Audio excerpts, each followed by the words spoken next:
Boom! Hi, I'm Dylan. This is Dylan Knows Batman. Batman's 75th anniversary episode. I can't keep this up any longer. I really was going to try to do, Christian Bale all the time, but it just wasn't going to work. So, hello out there. After a 36-minute delay, I want to kill myself. Dylan Knows is live on Google+, which I probably shouldn't say because I'm very angry at them right now. But they're also hosting me right now, so I better play nice. This is my special primetime show. It is live. It is Saturday, May 3rd. Free Comic Book Day was today. I hope you all went out and enjoyed yourself, picked up some free comics, maybe even picked up some stuff that wasn't free. Got to meet some new people. I'll tell you all about my Free Comic Book Day tomorrow. MJ, who is my co-host and is with me tonight, we'll be doing our regular comic show tomorrow at 12:30. God willing, no more computer problems. Yes. God willing.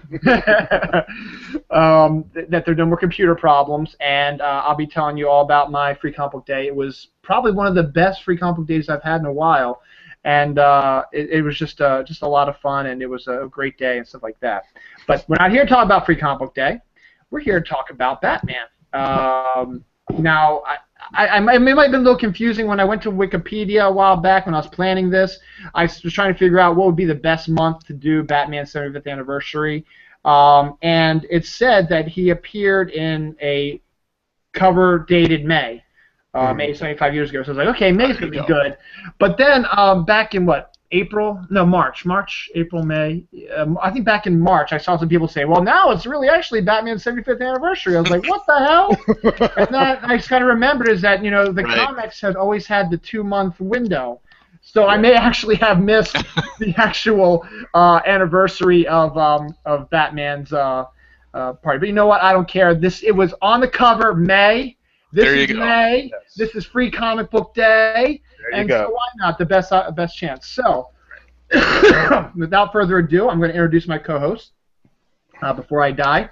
On my left, which will probably be your right when you look at it on TV, is Mr. MJ Khan, who is my co-host with Dylan Knows Comics, which is the first Sunday of the month. So there's MJ. How's it going, everybody? Good. MJ, tell us all about yourself and what you do. Well, I tweet a lot. I watch a lot of bad Saturday sci-fi movies. But no, I do work with Dylan. We co-host the Dylan Knows Comic Show, which is a great, great show. If you haven't seen it, tune in, check it out. And I also write. I have my first novel out, Earth's First, which is, an action-adventure along the lines of a superhero novel, and I'm working on the sequel. Awesome. And as I told him earlier, I bought the last physical copy from Amazon, and I've been reading it, and I totally despise it. I think it's terrible writing, and I told it to his face. He did tell it to me. No, I'm just kidding. No, it's actually, I've only read the first 20 issues. First 20 pages. It's a book, not a comic book. And it's actually really well written, and it's entertaining, and I'm not just saying that because he's my co-host. I'm saying it because he's a good writer. Well, thank you. Thank you. In the middle here, for his first time ever, is Mr. DHgamer himself. Hey, DH, what's up, man? I actually do appear on cameras. It's amazing, Yeah, so you're not a vampire then. Yeah, I'm not really a vampire, contrary to popular belief. I do work at night, but, it's just, it's not because I'm not trying to, get blood or anything. Tell us something interesting about yourself. Well, I've been a fan of Batman since I was 3 years old back in the mid-'70s. I started out watching, the old 60s TV show that was in reruns throughout, on syndication throughout the Philadelphia area in the middle of the afternoon. So that's I've been a comics fan since then.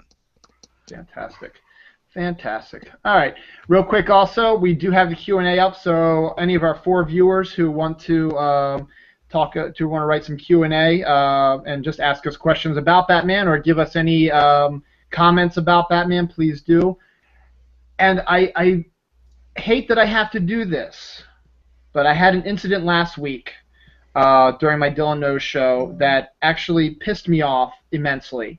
And I'm going to tell you right now, I will not stand for this shit, okay? I said shit because I mean it. I do not respect people who take over the Q&A and spout their racist agenda. All right, this is the only stuff I'm going to give you. I've already blocked your ass, and I'm just giving this as a warning to everybody else out there that I'm freaking serious, that if you guys spout any racist bullshit up there, you're going to get your asses blocked, and I will report your asses, and hopefully you'll never, ever be able to do it again, because I cannot stand that bullshit. All right. See, did I sound like Batman there? Okay, good. But in the end, I'm being serious. I'm being totally serious. I made a joke out of it because it's what I do, but I'm being totally serious. If I see any racist bullshit up there, your ass is gone, and that's the end of the story. No ifs, ands, or buts, no 3 strikes, you're done. And on that note, let's talk Batman. All right. Yes. Batman. This is something I got from Free Comic Book Day. I got Batman Hero Clicks, baby. Our friend Pacifico was talking about that earlier on Twitter.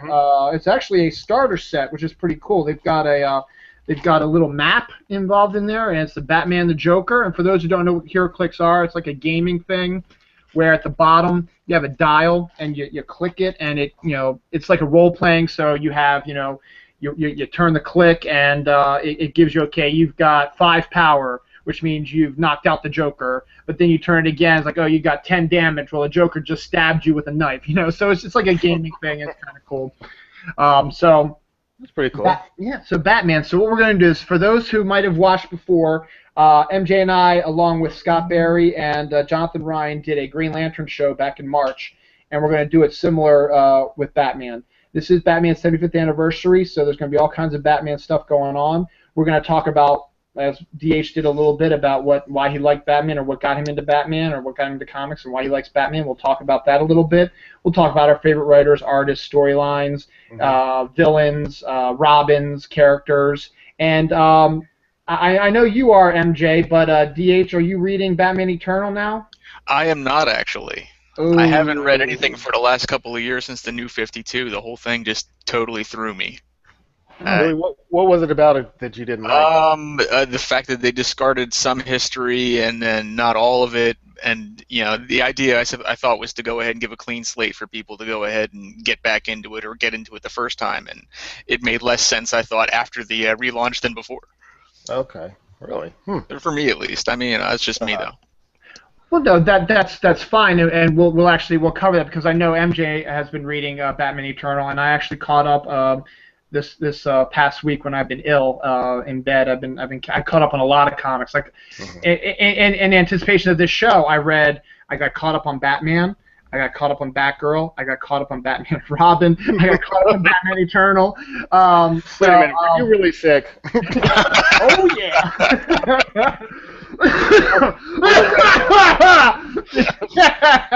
Yes, I was really sick. Okay. And, that was a well-timed cough just to cover it, yes. I know, wasn't it? But at the same time, though, I probably should have been sleeping more than reading. And, I was reading anyway, so. But I did get caught up, and I'm very happy that I did. And give me a second. Coughing takes it out of me. All right, so I've been talking now for 10 minutes. Jesus. All right, let's get this moving. How that happens. All right, people, here we go. Batman. Now, first thing we'll cover is, what got you, what's your first memories of Batman? What got you into Batman? What made you become a fan of Batman, basically? We'll start with DH, since you already pretty much started it off.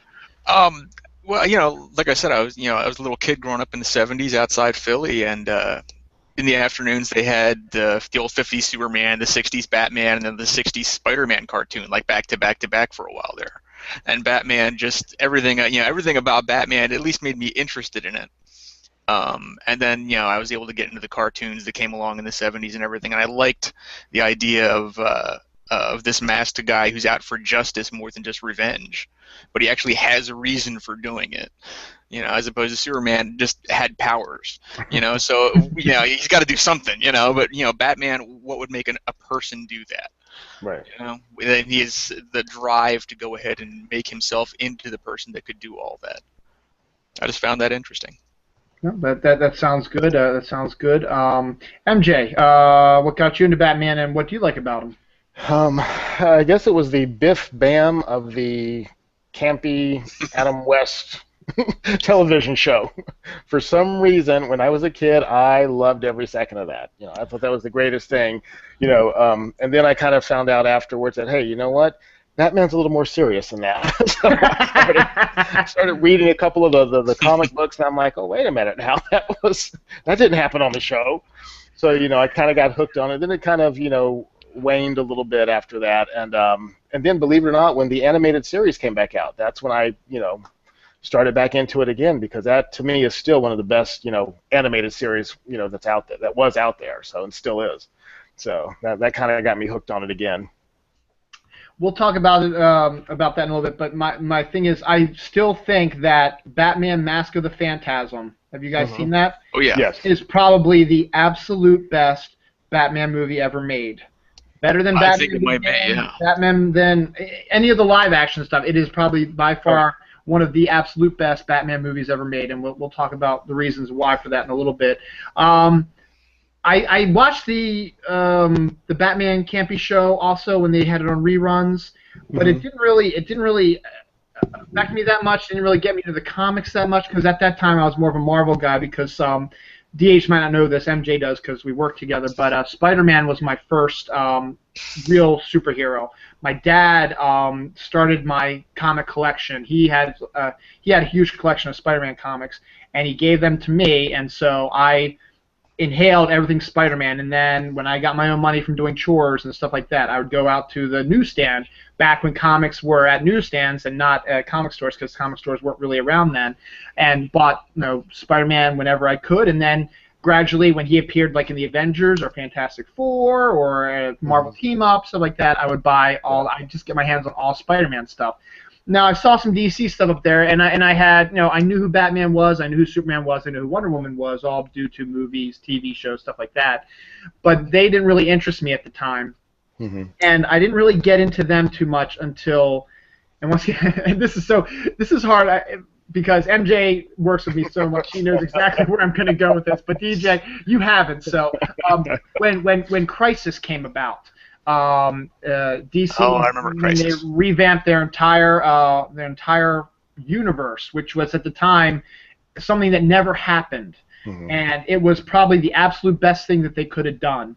And when they revamped it, that's when I got into DC, because at that time it was like 86, I think, 85. It was 86, 85, 86. John Byrne was one of my favorite writer-artists, and he was going to be taking over Superman after Crisis. So I was like, hell yeah, I'm going to buy Superman now. So at that time I was still buying my Spider-Man, my Avengers, and stuff like that. But then I said, let's get some Superman. And then I started noticing Batman, and I'm not lying. The first Batman comic that I ever bought is Batman 404, which is Year 1, Issue 1. I still have it. It's in one of my boxes, bagged and board. I have the entire Year 1 series in comic format. Okay. Nice. Unfortunately, though, I do not have any of the Dark Knight Returns, so which happened right around the same time. But yeah, so I got that, and I think I was a little bit too young to understand exactly what Miller was doing or trying to say, but I just thought it was cool looking. David Mazzucchelli's artwork was really cool, and then they jumped. It was so cool, and I remember this distinctly. And then they jumped after Year 1. They went back to, okay, this is present-day Batman now, and Dick is still Robin, and Dick is giving up Robin. He had a problem with Two-Face or whatever, and he's like, I'm done, I'm out. So like issue 408, 409, something like that, he's gone, he's done, and that's when Jason Todd comes in. And then they have the whole Jason Todd storyline, and then they did Death in the Family, which we'll talk about a little bit, because I voted for Jason to die. We will talk about that also if we get down the line. So, but I don't know what it was exactly that drew me to Batman. Maybe it was just the his cool costume, the fact that he was, as you guys said, a normal guy who had no superpowers. His biggest superpower was his mind, and also he was a perfectly trained athlete, whatever you want to call it. And that's one of the things I like about Batman now, is that I love the fact that, yes, he may be a pompous dick, pompous ass, but I also like the fact that he's paranoid, and he's got 20 million plans. He's got plans at the wazoo. He's got plan 2,000 A's.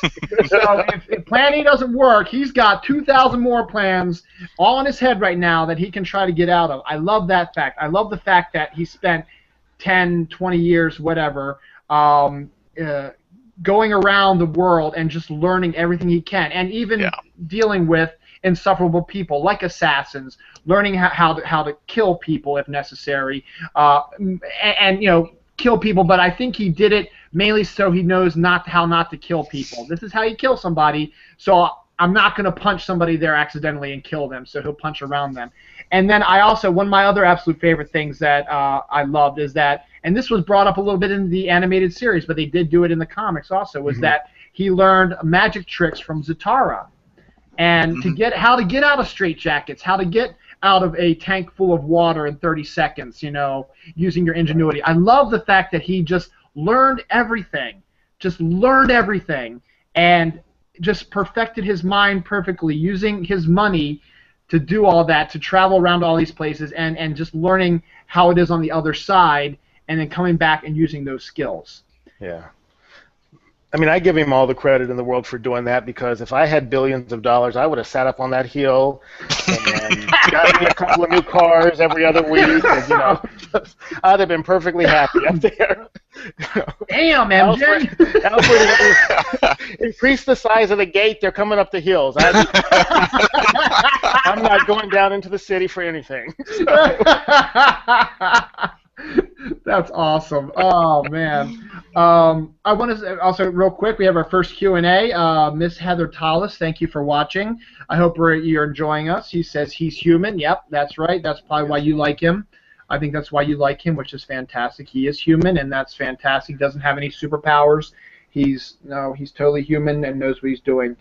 All right, so those are reasons why we like Batman. Let me see. Where should we jump to now? How about we jump to the thing that makes the man, his villains. Batman probably has one of the most colorful and most well-known rogues galleries out there. Yes. And there's a whole lot of characters, a whole lot of villains out there that can go toe-to-toe with Batman, and he's been able to defeat every one of them with some difficulty and with some help. But I was just thinking, run down maybe your top 5 villains, and we can talk about them and maybe some other ones. Do you want me to go first because I already got mine, or to give you guys a chance to think about it a little bit? Sure, go ahead. All right. This is blasphemy probably, but not my favorite villain of his, but I'm not a big fan of the Joker. And let me tell you why. The Joker's a great villain for Batman. Don't get me wrong. He is. He's a great villain for Batman. I like the character because he is so unpredictable. He is so insane. But here's the problem. He is such a popular villain that every single writer who comes on to Batman has some sort of Joker story. And they all start to look the same over and over again. And it was not. It got even more in my face when Scott Snyder, who's writing Batman now, did his Joker story. Now, I'm going to talk about this for a second. We'll go down the line about it either. But Scott Snyder, DH, for you don't know, he's the guy who's been writing Batman for a while now. Right. He was writing Detective before. They did the New 52 back when Dick was Batman, and then that was a fantastic storyline. That was an amazing storyline. I love that. Then they did the New 52, and he came on and was the Batman writer. Now, the first story arc, The Court of Owls, was fantastic. I absolutely loved Court of Owls. I thought it was great. And then he does the Joker story, and it was good, but it wasn't great. And I was like, man, I don't want to see a Joker story. I'm sick of Joker stories. I've seen every Joker story. And this one was, slightly different because the Joker had cut off his face and was now stole it back and was running around and was getting more threatening because he was threatening the fact that he knew what Batman's identity was and what all the other identities of the Robins and the Batgirls were, because he was hitting them at their homes. Now, if he did not know who they were, he probably would not have been able to hit these people. So I truly believe the Joker knows who Batman is. I truly believe the Joker knows who all the Robins are, who Batgirl is, and all that stuff. I believe he totally knows that. And And then the story, it just sort of went nowhere. It had such a lot of build up, and then it just sort of went poof. Yeah. And that's I'm sorry. Go on, MJ. Were you gonna say something? No, I'm just agreeing with you. Okay. It was just something about it. Was just the story itself. It was good, tense, but it just felt kind of labored a little bit to me. And I've noticed that with Snyder's that then he does 0 Year, which to me is actually not that great either. I mean, it's still a pretty good story, but I'm not. It's basically what he's trying to do is he's trying to do No Man's Land and Cataclysm at the same time in the New 52. And I've already seen it, and it's already been done, and I'm not a big fan of that. So we'll get into Scott Snyder and all that stuff later. So, don't get me wrong, Joker has some good moments. He's had some good things, but he's a character you want to use not all the time. You want to use him maybe once a year, maybe. And I think we had this discussion before, MJ, also. He's like Sylar on Heroes. I always thought that Sylar was a really good one-season bad guy, and that should have been it. Should have been it. Over. Yeah, but Zachary Quinto nailed it. He nailed it. He was fantastic. And I love Zachary Quinto, but making Sylar one of the regulars, I did not like it at all. And that's what the Joker. Yep. That's what the Joker's becoming to me. Now, what we'll do is I'll give you my one at a time, and I'll give you guys a chance to comment on it. So, DH, what do you think about Joker? The Joker, I think, is pretty much, you summed up pretty much everything I think about the Joker. He is very unpredictable, and you need that at some point, but he's just overplayed because everybody wants to put him into every story because, like you said, every writer comes along and says, I've got an idea for a Joker story.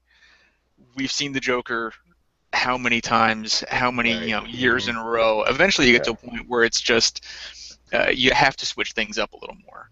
I think he's just overexposed as a villain for Batman. He is in my top 5, but he's not number 1 by any stretch. Yeah, and Joker's my number 5 because he is the ego to Batman's id, or vice versa. I'm not up on psychology, so I don't know what the hell I'm talking about. But those are big words, id and ego. So I kind of know what's going on. But he's like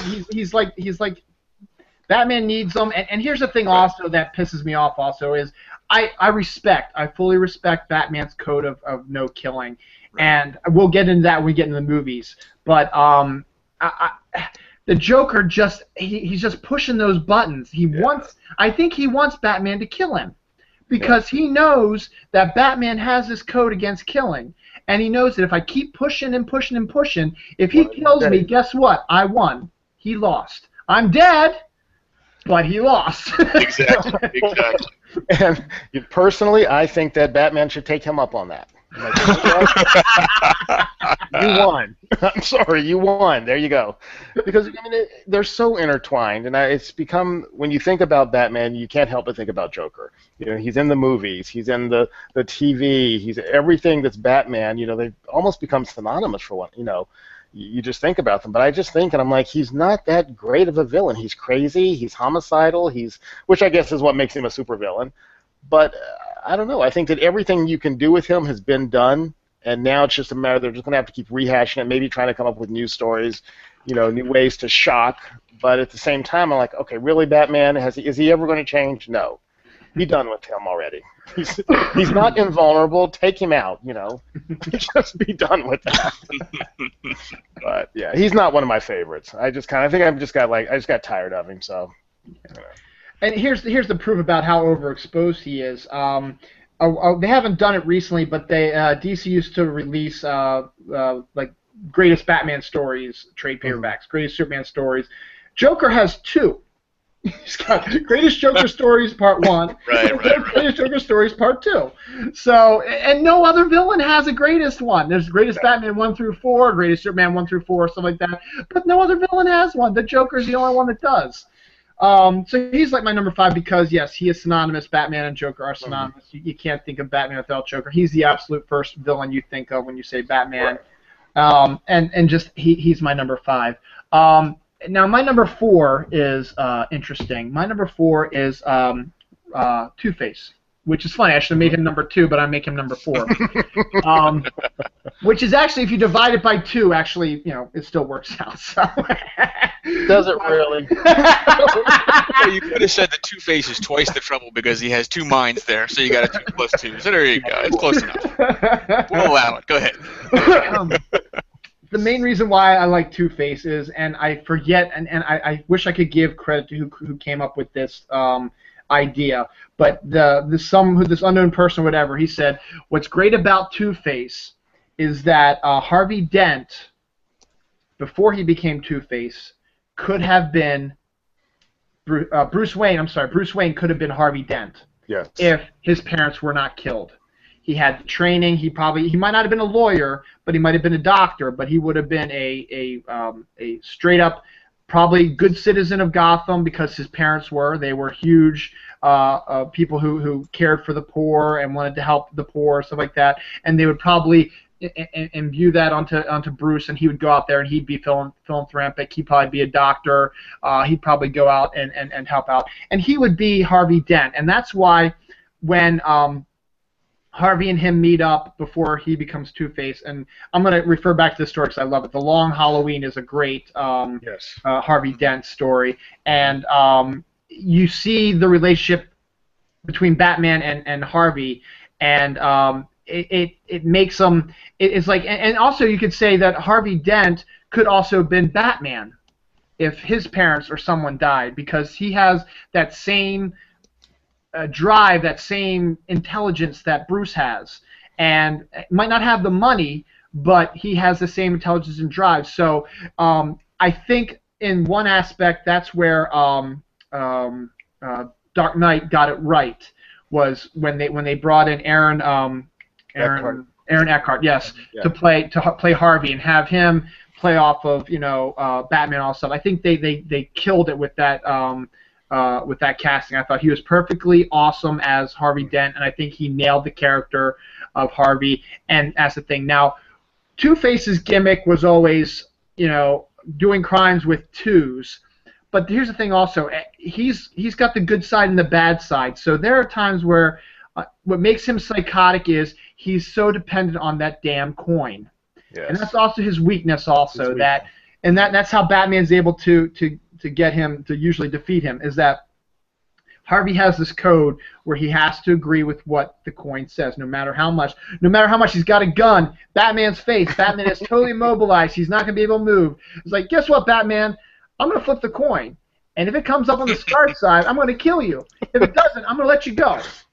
And when it comes up, he's like saying, scarred side, scarred side, scarred side, scarred side, scarred side, and then it comes down, and he's like, clean side is like, shit! It's so bad. It's like, okay, Batman, you're free to go, you son of a bitch. Now he walks away, and that's it.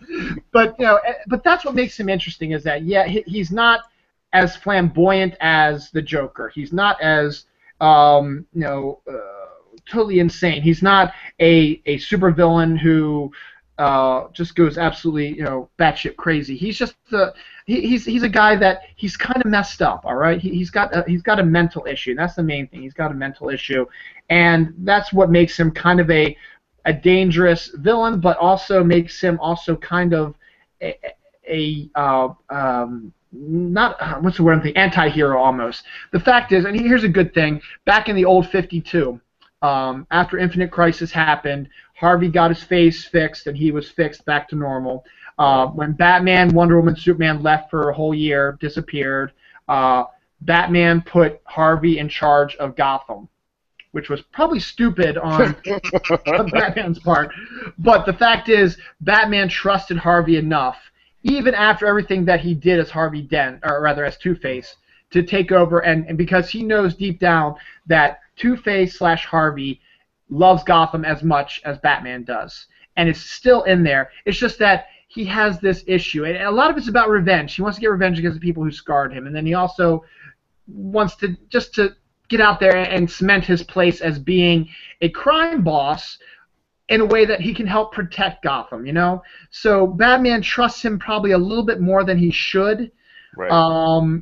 And has maybe more of a blind eye to him, because before he was Two-Face, Harvey was a really good friend of his. So, MJ, what do you think about Two-Face? I like Two-Face. You know, I think that part of what kind of not ruined it, but you know, affected the way that I think about Two-Face was one of the movies, which we'll get into later. But I think that it was probably one of the best things to happen to the Christopher Nolan series. I mean, that character, he was so involved and you know, so complicated, and you know, you felt for him, you almost understood where he was coming from, what shaped him, and I just think he was a great character. So I agree that Two-Face definitely, he's on my list too. So yeah. He's a good one. Check. Yeah. All right, DH, what's yours take? Oh, he's definitely on my list in the top 5 again. I think he's more interesting than the Joker because because of the devotion to the coin. Whenever it comes up the unscarred side, the clean side, he keeps giving us glimpses of the Harvey who used to be, and that's enough to go ahead. And I think that's part of why he's so interesting, because you know that there is hope possibly to one day go ahead and have him redeemed in some way. No idea when or even if it really will happen, but there's always glimpses, that little sliver of hope, that slimmest of chances, and that's something that doesn't happen very often in Gotham, and I think that's why Batman clings to him so much. Mm-hmm. Yeah. Hate to tell you what happens. People don't get better mental help. I mean, I just really think that he could be rehabilitated. I really do. If they gave him some really strong meds and he works with a good psychiatrist, really I think strong they could bring him. yeah. They could bring him back from the edge a little bit. But you know, most of the other ones, they're too far gone. Yeah. But you know, I like Two-Face. I kind of want them to help him out. So. Unfortunately, you guys are probably disappointed to find out that he committed suicide in the latest Batman Robin. So, oh, as I said, I mean, you don't really see him. You see the gun to his head, and you hear the bullet go off, and then it goes to black. So it's possibly could have gone up, boom, whatever, and then disappear. But he just had a really good arc in Batman and Robin, which is we'll get in the comics in a little bit because I love Peter Tomasi. But we'll get in that in a second. My number 3 is geez, I didn't really put him in. I know. Here's a good number 3. Scarecrow. Scarecrow. Yeah. What I like about Scarecrow is he's a scientist. He's a mad scientist, but he's a scientist, and he's obsessed with fear, and he wants to spread the fear as much as he can. And you got to think about, well, why is the reason for that? Well, let's take a look at Mr. Crane, shall we? Dr. Crane. First of all, he's got the name of Crane, which was absolutely a throwback to Ichabod Crane. When whoever created him, I don't know if it was Kane or Finger or whoever who created him, I don't know, but they probably used his name because it was Crane. Crane. Ichabod Crane is considered to be a weakling. Right. Despite what the TV show Sleepy Hollow shows. Great show, but in the book, Legend of Sleepy Hollow, Ichabod Crane is a sickly little, small-time, meek guy. And that's what they want to do with him. So he probably was bullied. He probably was picked on. He was smarter than all the kids in class. He was ugly. I mean, let's face it. I mean, I'm not that good looking. And I didn't get a lot of women in elementary school, high school, and middle school. But but he's just, the way they have him is he's this little wormy guy, and he's focused on fear, and that's what I think got him into. All right, well, I'm going to figure out a way that I get my revenge on these assholes. But I'm going to teach them, to be what they're most afraid of, and I'm going to bring all that fear out of them, and then I'll have the power over them because I won't be scared. I'll be the one who's going to be torturing them. So he legitimately goes along, does his scientific stuff, does his work legitimately, discovers his fear toxin, and then he starts going crazy and starts, showing off how smart he is and bringing about fear because he just absolutely craves the fear. And I love his costume. There's something about creepy Scarecrow costumes that I absolutely love. And it's just, when you see him take on Batman, which, yes, once again, is kind of a not equal because Batman can beat the shit out of his little stick of a guy. But, usually the fear toxin is in Batman's case, and he's usually able to fight through most of it, but he still has some trouble. But Crane is smart. He surrounds himself with big, burly guys, and they take on most of the things. But I just like him because he's not your typical villain. He's kind of a weakling type of guy who, using this chemical that he created, he's smart. He created to show how better he is of everybody. It makes him an interesting character. And I thought Cillian Murphy or whatever who played him in the Nolan trilogy. I thought he did a fantastic job. Yes. My absolute favorite line from that whole one of my absolute favorite lines from that whole trilogy is in Batman Begins when he's like, he's here. And then someone says who, and he goes, the Batman. And just the way he does it is fantastic. And then, great delivery, And then seeing him in Dark Knight Rises, which I wasn't expecting at all, as being the judge, jury, and executioner guy, was fantastic as well. It made it had the symmetry, and you got to see kind of the mask a little bit, which is kind of cool. So my Scarecrow's number 3. So let's see, DH. I honestly was not really a fan of the Scarecrow until the Nolan trilogy. I found that the whole fear thing, I think that's one of those things where, what's Batman really that afraid of besides failure? So it's tough to go ahead and find, that kind of matchup. I can appreciate, like you talked about, the whole wanting to get revenge on everybody who wronged him in the past, and that's his avenue to do it. So that's an interesting take. But until they actually showed him the way he was in the Nolan trilogy, I really didn't have too much of a feel that he was a worthy villain to be like in the top 5. It's one of those things where I really think that Cillian Murphy really did a fantastic job with the role, and that kind of elevated him, at least for me, and probably for some other fans as well. MJ? I have to say I was never a fan of Scarecrow. I mean, I enjoyed him in the movie. I really did. I really enjoyed him in the movie. I think Cillian Murphy did a great job. But as far as in the comics and the animated shows, he just was never one of my favorites. For whatever reason, he just annoyed me. I'm like, he, like you said, he surrounded himself with these really big burly guys, but he never really did anything, If his gas didn't work on you, then he was out of luck. He's not, That's a good point. Yeah, absolutely. If it didn't work and you got a good shot at the Scarecrow, he was going down. So he was not one of my favorites, and I just never understood the whole fear of him thing. It just didn't work for me. But I loved his role in the movie, though. The part of that was Cillian Murphy, I think. Yeah. So.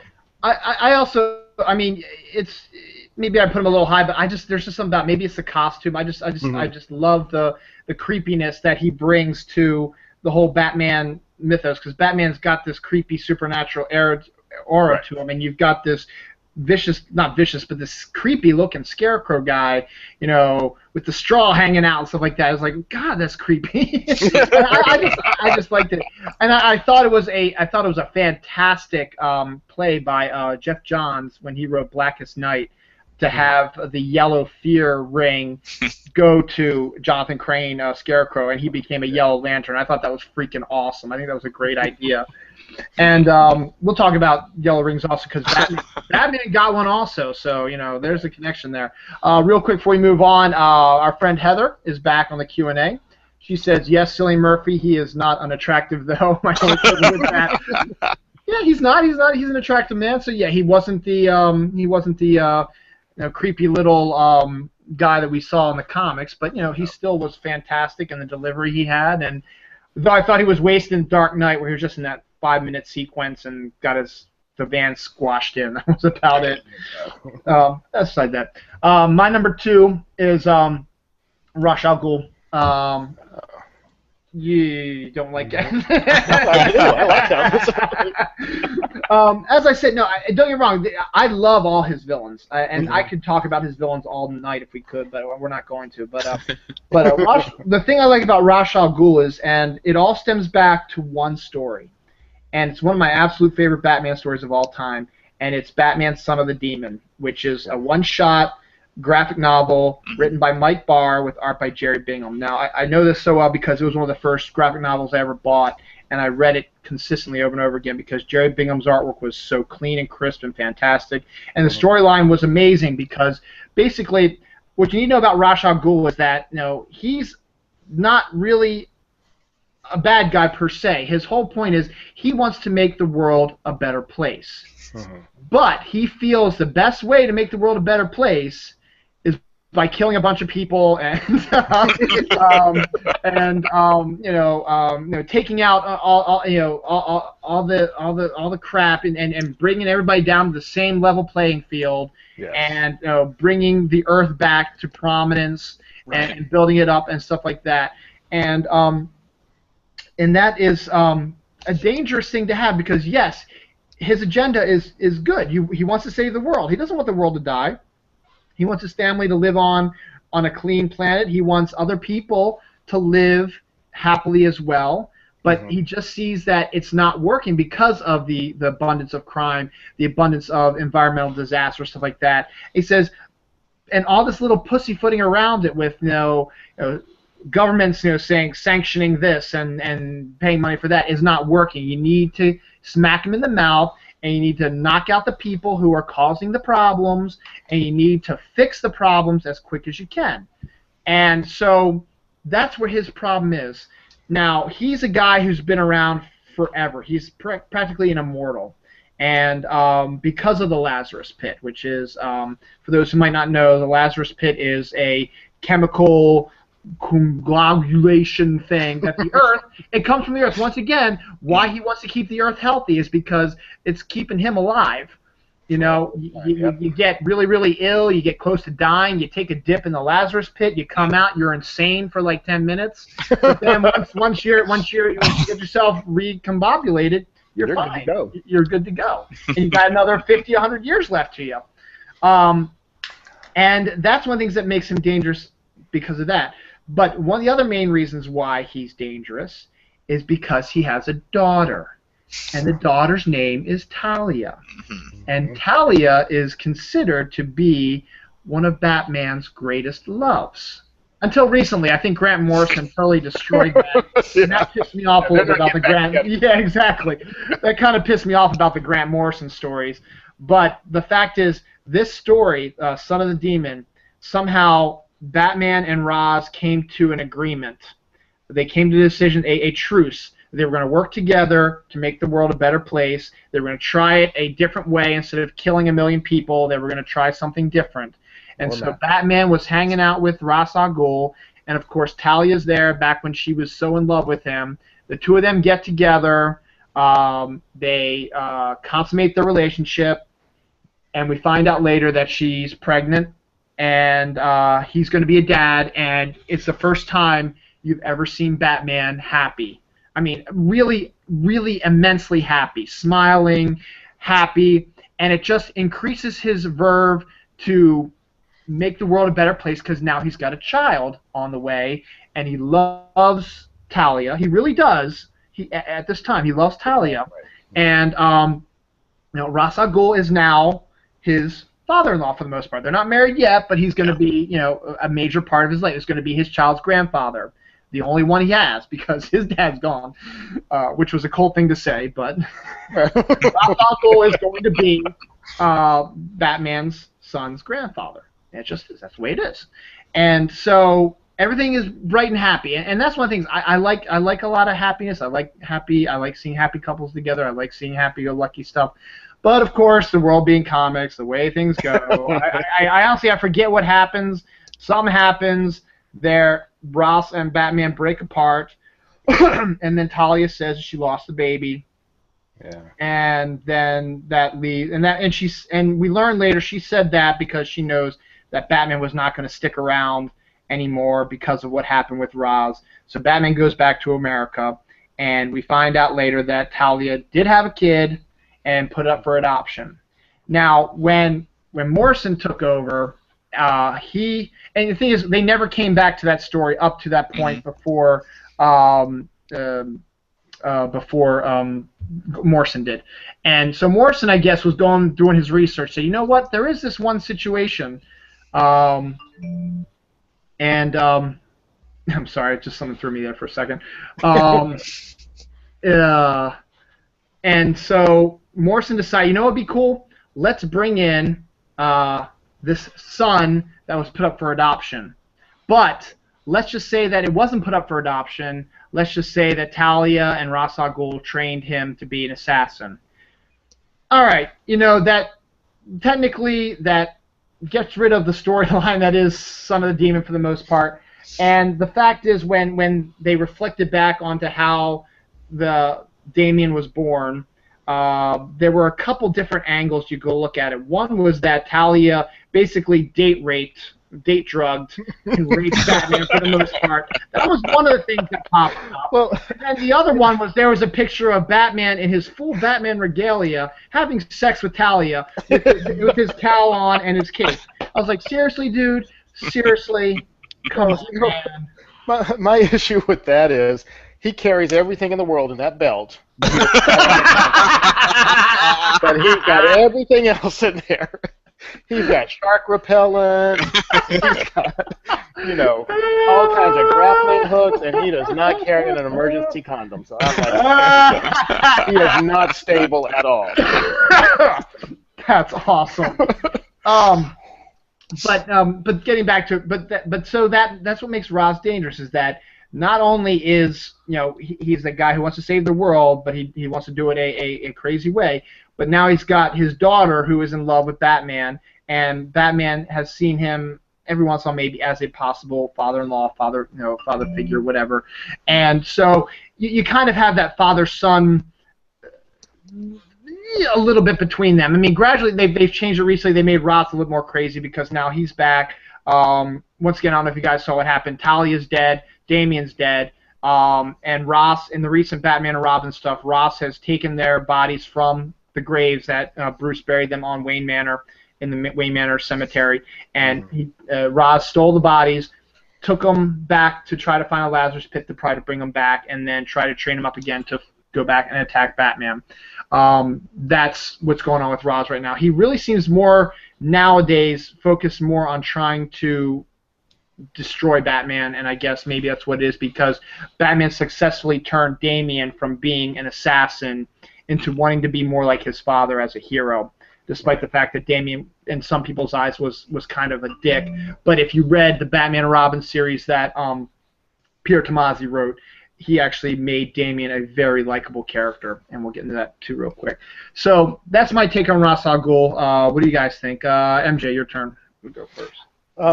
I like him. He's on my list too. I think that I liked him better when he was maybe not quite as crazy and they were actually having conversations, because I think you could always see that level of respect that he had for Batman, and I love the fact that he called him the detective all the time.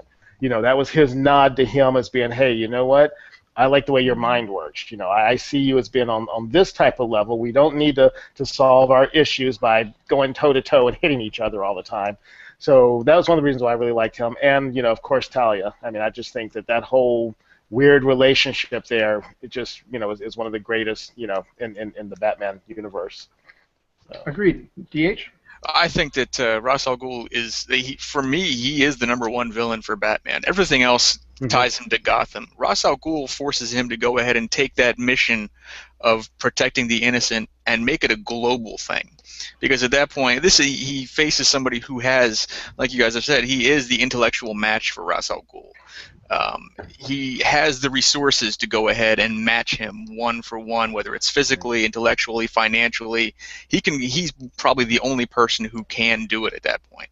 Right. And I think that if they're like two sides of the same coin, and you have Ra's al Ghul, who wants to go ahead and wipe out vast portions of the population to go ahead and make the world a better place, and Bruce wants to save everybody to make the world a better place. Right. And so they naturally find themselves at odds that way. When you throw in Talia and the romance angle and everything else, and how torn that makes everything, because he loves Ra's al Ghul's daughter, but at the same time he wants to go ahead and stop Ra's al Ghul constantly. It makes for some very interesting storytelling. It's the kind of thing you can't have every month, like we talked about with Joker exhaustion. But I think that when done right, Ra's al Ghul is his best villain. I think so too. Yeah. That's a very good viewpoint. Real quick before I do my #1, I want to say hi to Conron. Shout out to Conron. What's up, buddy? He said, yo, Dylan. I said, yo, Conron. What's up, man? So we're done there. All right. My #1 is the Riddler. Huh. Love the Riddler. I absolutely love the Riddler. And what I love the Riddler is a couple of reasons. One, I think he believes he's the biggest egotist you're ever going to see. He believes he's the smartest man in the room, and he believes that everybody else is beneath him, and that's why he creates his riddles to where he's going to go to his crimes. The only people that he deem as adversaries are people who can figure out his riddles and can match him brain to brain. And guess who can? Batman can. And once again, yes, Riddler is not a juiced-up, power-mad guy like a Bane or a Killer Croc or even a Clayface for that matter also. But the Riddler has something even stronger. His brain is smarter because Riddler is the only other guy also that even though he does have these riddles, he also has maybe not 2,000 plan A's. He's got maybe 5 or 6 plans ahead. He's got all kinds of plans within plans within plans. He's an enigma. Enigma is his name. Enigma. Edward Enigma. He's one of the people most like Batman. I agree with your assessment, DH, on Ra's al Ghul, absolutely. But I also believe Riddler is very similar as well. Except Batman's not an egotist. I mean, I guess you can make the case maybe he is, but Batman is focused more on trying to protect others by using his massive intellect and his physical prowess, whereas the Riddler just wants to use his brain power and his intellect to show that he's better than everybody and wants to prove to everybody that he's better than them. And what I loved about it is one of my absolute favorite Batman writers is Paul Dini. Now, Paul Dini, as you guys know, was the creative force behind Batman animated series, along with I can't think of the other guy right there who's really well known with that Dini and someone else. I'm gonna die here, but we'll figure it out eventually. Dini and someone else are the ones who did the Batman animated series. And then Dini came on board and he wrote Detective Comics for a while. And that's some of the great Batman stories. Basically, what he did was he chucked the long 3, 4, 5, 6 issue story arcs, and he focused on one single story arc, a beginning, middle, and end. It was basically a series of one-shots mostly. It was just like the comics used to be in the old days, where you would have a one-and-done story, and then maybe he might pop in a 2-parter every once in a while, but he never did this extended 6-part giant storyline, and he was able to tell more stories that way. He was able to play with more of his with Batman's villains. And you can also tell that Bruce Timm, that's the other guy. Yes, Bruce Timm. Paul Dini, you can tell, absolutely loves the Riddler. He loves the Riddler so much that he made the Riddler basically go straight for the most part during his run on Detective. And the Riddler then became a private investigator. And because, once again, that is a perfect job for him because he's smarter than everybody else. He has contacts. He can figure stuff out pretty smart. So, of course, he and Batman are going head-to-head a bunch of times trying to solve the same crime. And every once in a while, they had to team up together. And when you put their two massive intellects together, you got some really spectacular, not only some really great verbal sparring, but basically, for a while there, Batman had a new partner, and he actually was enjoying it a little bit. He would never go out there and say it, but there was somebody on par with his intelligence that he could run ideas off of and plot things off of, and I thought Dini did a wonderful job with bringing the Riddler in that aspect as well. And yeah, there was a lot of mistrust there because of the situations he had with the Riddler before. But gradually it sort of became a begrudging trust. It's like, okay, you know what? You're still an annoying little pest, and you're still an egotist, and I don't like you that much. But you know what? You are pretty smart. And now that you're on the straight and narrow, I'm going to try to keep you on the straight and narrow because you can actually do a lot of good. And he can also get into the mind of the criminals, too, because he was a criminal at one time. And he was able to figure out, some things that Batman wasn't ahead before Batman could. So that was one of the great things about Riddler. So that's why I really love the Riddler. And that's also why I have lots of issues with Scott Snyder's on the Riddler. Because the Riddler is now the Year Zero storyline. I know DH you're not, but MJ, are you reading Year Zero? No. Okay. The Year Zero storyline basically is they're taking Batman to his very, very, very, very, very beginning roots. And it's a year-long storyline that started a while back, and they're getting ready to tie it up real close. The first half of the storyline introduced the Red Hood gang and introduced the Joker, basically. It created the Joker and stuff like that. So he basically told another Joker story during that thing. And then this is where I came to the fact that Snyder's trying to do Cataclysm and No Man's Land at the same time. So Riddler, meanwhile, has been behind the scenes while Batman's been focusing on the Red Hood gang, setting up this massive plan of taking over Gotham through computers and stuff like that, and shutting it down and being able to control the power and stuff like that. And it just so happens that a hurricane also happens to be rolling up into Gotham, is going to hit it head on. So as soon as the hurricane hits Gotham, Riddler turns off the lights. There's a blackout. They've got the hurricane. It's flooding, massive deaths and stuff like that.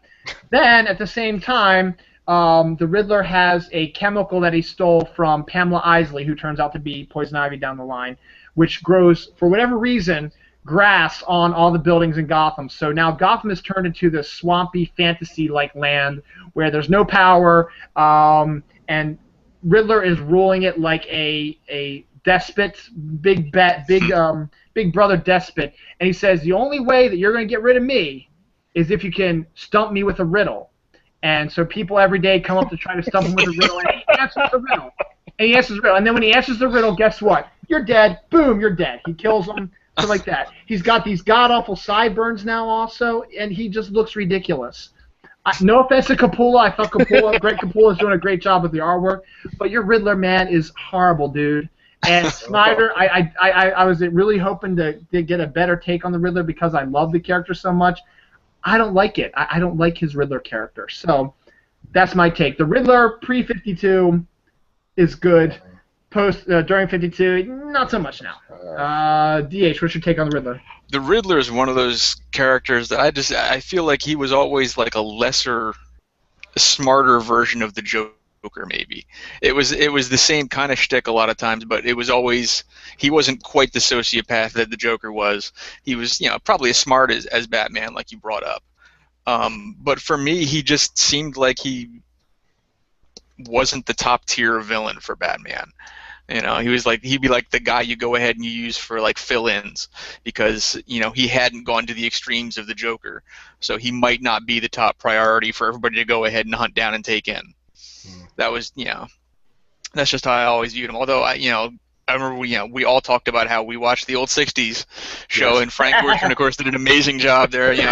Brought everybody in for that one, but I think that may have been the actual highlight of the character for me, watching that as a kid. MJ, your take real quick?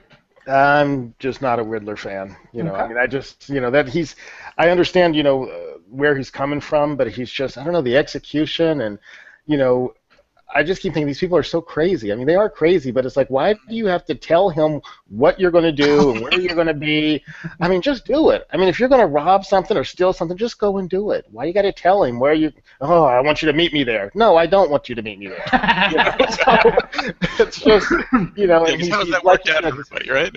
Right. Yeah. I mean, you're right. He's like a lesser Joker, and he's just, I don't know. He's another one that I'm like, just slap him around. He's got to go.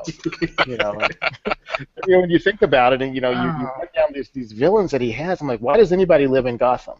I mean, it's not hard. But now that you sit here and talk about every single one of them, I'm like, my God, this town, who lives there? You're like, oh, it needs, Jack Nicholson's character, like, oh, this town needs an enema. No, that town needs a Slayer to come in, Buffy all of them, and just start over again. So I don't know. I'm just not a big Riddler fan. Okay, well that's fine. That's fine. I've always loved the Riddler, and I was embarrassed by Jim Carrey's version of it in the movies, which we'll get into in a little bit too. But really, I want to get your guys. I know I covered some of them in my list, so let me get your guys' takes on it. No offense, DH, I'm going to ask MJ. What's some of the villains on your list that we haven't talked about yet? Let's see. Well, 5 I had Two-Face. Let's see, 4 I had Deacon Blackfire. I don't know if you remember him. He was in kind of a one issue, or no, it was like a one story arc. The Cult. 4 issue, yeah, the Cult. Yeah, the Cult. Yes, that was, yeah. That is one of my favorite story arcs with Batman in it, and I think that just the mental jousting that went on between them, the fact that he actually broke Batman down, and a lot of that was just mental. I loved that story. Absolutely loved it. And, I don't think he's ever been in anything ever since, but, I did put him on the list just because, for whatever reason, he stuck with me, and that's one of the stories I could go back, I could read that over and over again. So I really did like that. Let's see, Deacon Blackfire. You know, I had Jason Todd on the list. I don't know if you would consider him a villain or not, but I like that whole story arc where he came back and what happened there. So I did, I included Jason Todd on there. Hush. I had Hush on there also as one of my all-time favorites. But then number one, of course, did go to Ra's al Ghul. So I can see Jason Todd and who'd you say before? You said Deacon, Jason Todd, and Two-Face was like at number 5 for me. So you say Jason Todd, and then who was your number 2 again? Hush. Hush. Okay. Well, Hush and Jason Todd, I can see your point. Also, what makes them good villains, and for a while there, Jason Todd was a villain. He's now kind of the anti-hero coming back into the Batman family fold a little bit. But it's because Jason is Batman, one of Batman's failures. Joker killed him. Of what happened? Joker killed him, and he came back to life.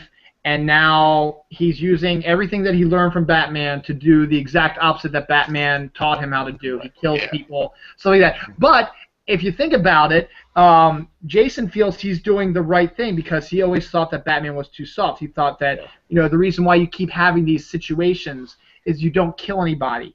If you kill somebody, guess what? They ain't coming back. Despite me coming back, sure. But you know what? I came back due to the Lazarus Pit. These guys, we just kill them, bury them, done. Yeah, you're done. And then when Hush turns out to be one of Bruce's old, his childhood friend. Once again, he knows how to get into Batman's head. I mean, it's something that Batman is, he's dying to have a family. That's why he has the Robins. That's why he has Batgirl. That's why he leans on Alfred so much. Because he's dying to have a family, to be part of a family, because he lost his family to violence, and that's what's pissing him off the most. So those are good too. Deacon Blackfire, I forget who wrote it, but I know Bernie Wrightson drew the hell out of it. That was a fantastic. That was an amazing. The art was beautiful on it. Yeah. All right, DH. Who haven't we covered on yours? One of my favorite villains is actually one that's been retconned out of existence, and that's the Reaper from Batman Year 2. I thought that was hugely important in the formative years for Batman to go ahead and, because he actually crossed that line and actually thought maybe he should start killing people, and he had to go ahead and view that whole thing and walked him all over the gray area of morality there. And I thought that was brilliant the way it all played out. I agree. Did we cover everybody else on your list then? I think so, yeah. Okay. So, oh man, I didn't even think about the Reaper. Once again, that's one of those connections to Bruce. The woman that he almost married. Rachel, Rachel, for the most part. Her father is the Reaper. And that was such, year 2, I was once again lucky. I told you I got year 1 issues, guess what? I got all the year 2 issues off. Todd McFarlane drawing Batman. Right. Alan Davis starting the series and having Todd McFarlane finish it. Yes. Damn, that was a beautiful book. Davis had to bow out of it when McFarlane took over. I mean, the way he drew the Reaper was just terrifying. Yeah. We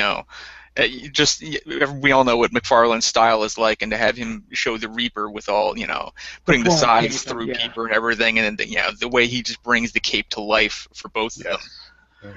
They were just forces of nature. It was brilliant. And I think that's when you see. I think those are the most interesting villains, the ones that get inside Batman's head, and because anybody, well, not anybody, but they stand there and go toe to toe with him, the fighting and all that. But I think when they get inside of his head mentally, emotionally, and start chipping away at him and making him doubt himself or question what's happened in the past, I think those are the best villains, and I think that's when you get the best story arcs as well. Absolutely. Now you might not know, but one of those kind of on the fence villains of Batman's.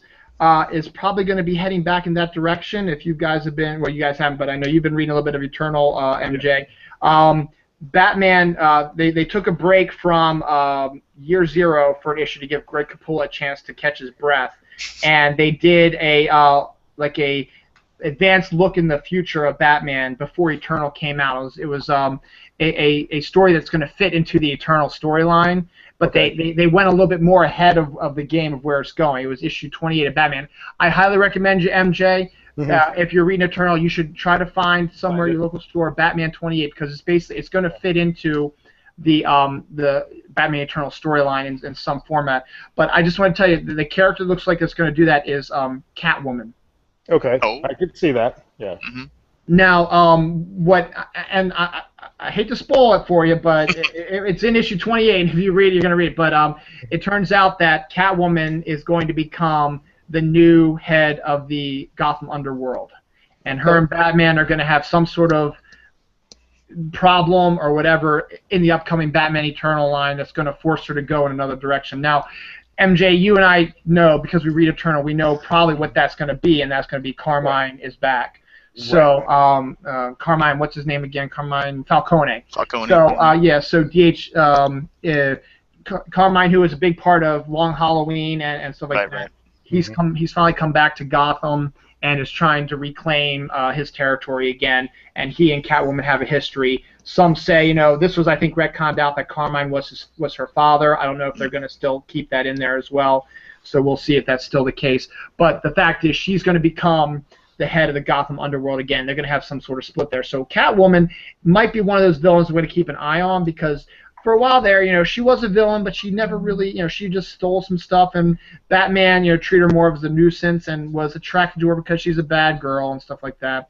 And and you always thought maybe that's who he's destined to be with, because she's got sort of similar feel. She's basically was raised, without a family, pretty much like Bruce was, and and just has a lot of issues as well, and they seem to do really well. And then in the Hush series, MJ, when they got together, that was a really, really good thing. And then they've been toying with that a little bit in the New 52, but it looks like, so someone who's that connected to Batman may become a villain to watch out for also, if she's going to start reverting back to her evil ways. So I think we've talked to the villains. I mean, obviously, we could talk about the villains all night, but we got some other stuff to cover, right? So we might go a little longer than normal, but I don't want to. We've talked about the characters a lot, and we've been mentioning this a lot. Let's talk about one of the reasons why Batman is so popular, and the reason why he's probably DC's most popular character is because he had 1960. Well, let's just go even further back. He's got some black and white serials from the movies. Then you've got the 1966 TV series. Right. Then you've got the fantastic animated series, Batman animated series. Even before then, he was in Super Friends, so he was in the Super Friends. Yes. The old Super Friends. And then you've got the Tim Burton movies, Tim Burton, the Batman Returns, and then the Joel Schumacher disasters of Batman Forever and Batman and Robin. And then you reboot him with the Nolan Universe Batmans, which were good films also. And then in there now, DC has gotten into the animated movies, so they've been doing animated direct-to-video, DVD, whatever, movies of a lot of their classic storylines, and the majority of them are Batmans. I mean, Dark Knight Returns has been made into a movie. Year One has been. And they're doing the one that just came out on Tuesday, or is coming out this Tuesday, is Son of Batman. So it'll be the Damian stuff. So you've got all these different movies out there. So Batman has such a media frenzy around him. Is so well known in the media. It's probably the most popular character, even overdoing Superman. Everybody knows Superman is, but I think everybody likes Batman, knows Batman more.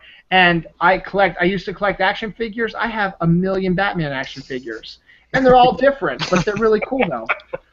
So, so we can't talk Batman without talking about the media exposure that he had, because it is such a big part of the character and what makes him a popular character. So let's kick off the media talk. Where do you want to go? Do you want to go start with chronologically from? Let's I'm not giving a short shrift to the serials, to be honest. So I've never really seen the serials. So yeah, I'd honestly say I haven't seen those. So we can move on. We've already discussed about the Batman 66 TV series. We can go a little bit about that. I mean, what's great about that was it was one of the first TV shows to bring comics to life, made comics a little bit more popular at the time, because they were starting to wane a little bit. I mean, Marvel was was starting to crest a little bit, but I think they were starting to level off a little bit. So comics weren't as popular. You bring Batman 66 in, and it becomes a sensation. And it's so colorful, and it's for kids. And Adam West is. He's got Adam West. He's got a good voice, but but when you hear it nowadays, after all the stuff that we see with Batman, it just doesn't make any sense. But at the time, he's got the cadence down. He's got the voice down. Burt Ward's Dick Grayson. Oh my gosh, Jolly G. Wilker's Batman. Yeah. That was embarrassing. He was too happy. I'm like, no. Where's the bat tape? Because you got to close your mouth for a while.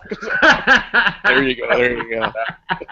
The Batman series in '60, I think, really spoke to comics more for the mainstream, because Marvel, even with their rise in the '60s, they were considered very counterculture at the time, and they weren't very mainstream.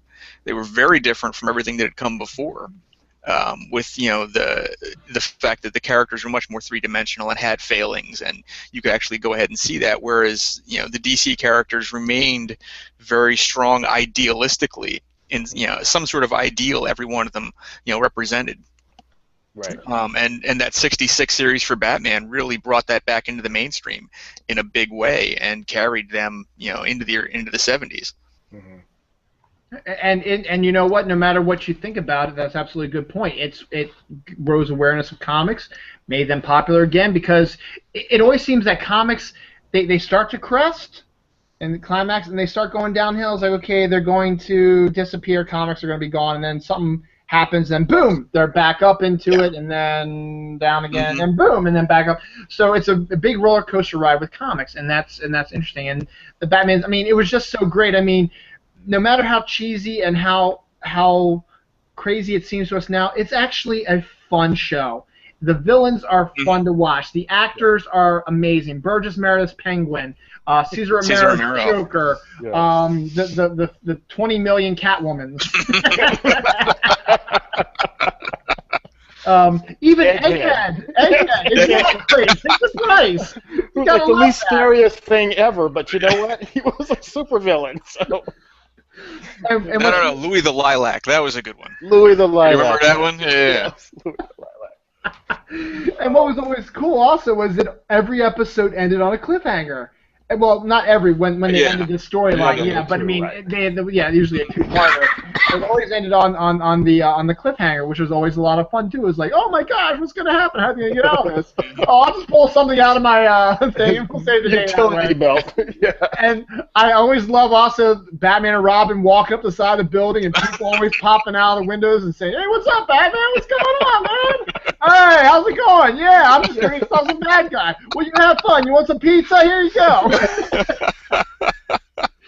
But it was fun, and yeah, it's a lot for kids. And the cool thing now is, it was embarrassing for comics fans back in the '80s, right? And because that's what everybody, whenever back in the '80s when people talked about comics, the first thing that popped in everybody's head, that the Batman '66 series. So everything is all juvenile and silly, and the Bam Biffs and golly gee Willikers and holy everything, giant. Yeah. Insect Batman, stuff like that. The shark repellent, all that stuff. Yeah. It made the hardcore comic fans cringe every time, because whenever the media had a story to cover about comics, the headline was always, "Bam, pow, Batman's coming back in the movies," or "Holy guacamole, Spider-Man is going to have his own series," or something like that. And it made everybody cringe, Right. And so.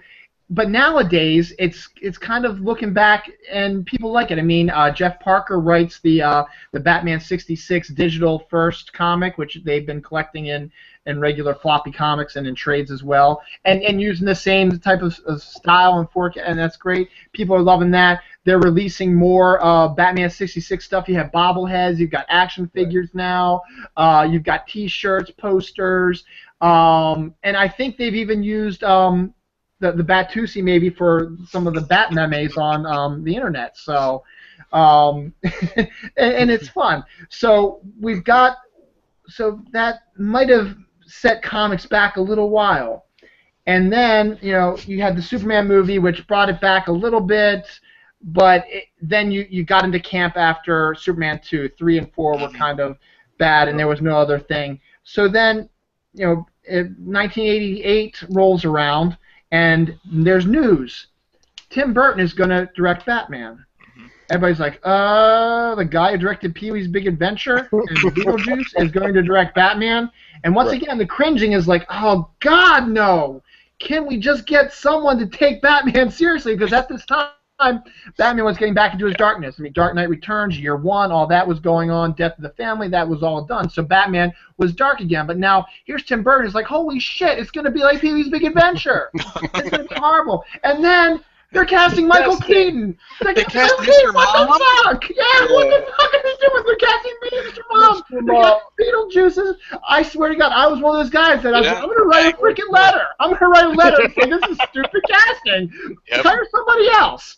You know? If the internet had been around then, oh, man. I was going to say, if Twitter had existed then. Would have melted the servers. That would have been it. But then they're all like, no, it's going to be good. It's going to be good. We're going to try to get back to the darker side of Batman. We're like, yeah, sure, whatever. Jack Nicholson's going to be a Joker. Yeah. You can see that. I can see that.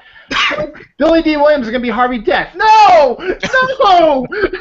No, we can't be. No. But then the movie comes out in 89. Actually, it's funny. It comes out on June 19th, 1989. It comes out the day before my birthday. And being a Batman fan at the time, I was like, you know what? Hell, I'll go see it. I was on summer break. I'll go see it. So I went to Timonium Theater. I had to take a bus because it was the only theater that was playing it. I went out there and I saw it. And guess what? I freaking loved it.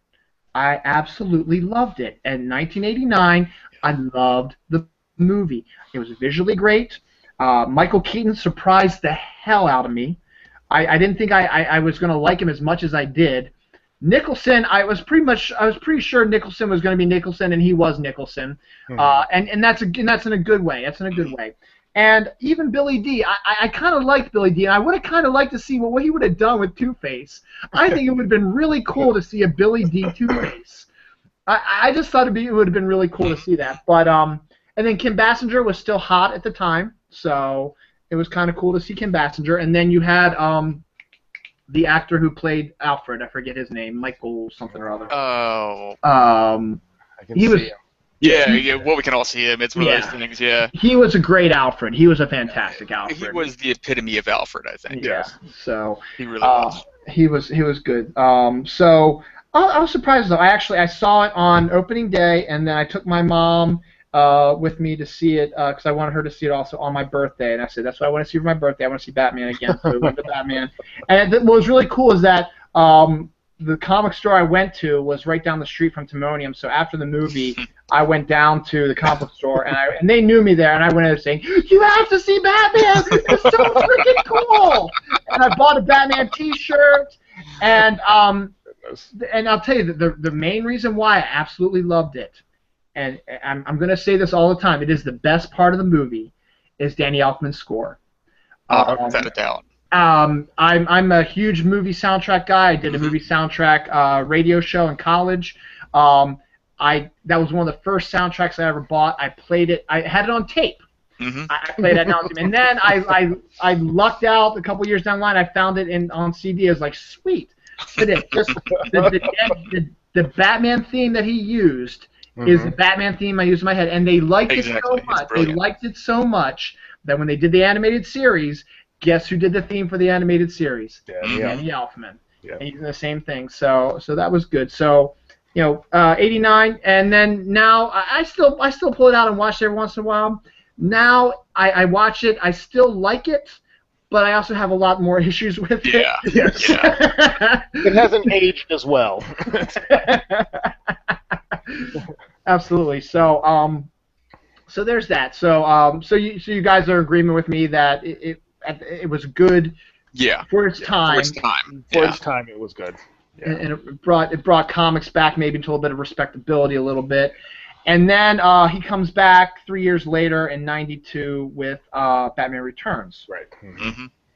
Didn't like it as much as Batman, but Love Michelle Pfeiffer's Catwoman.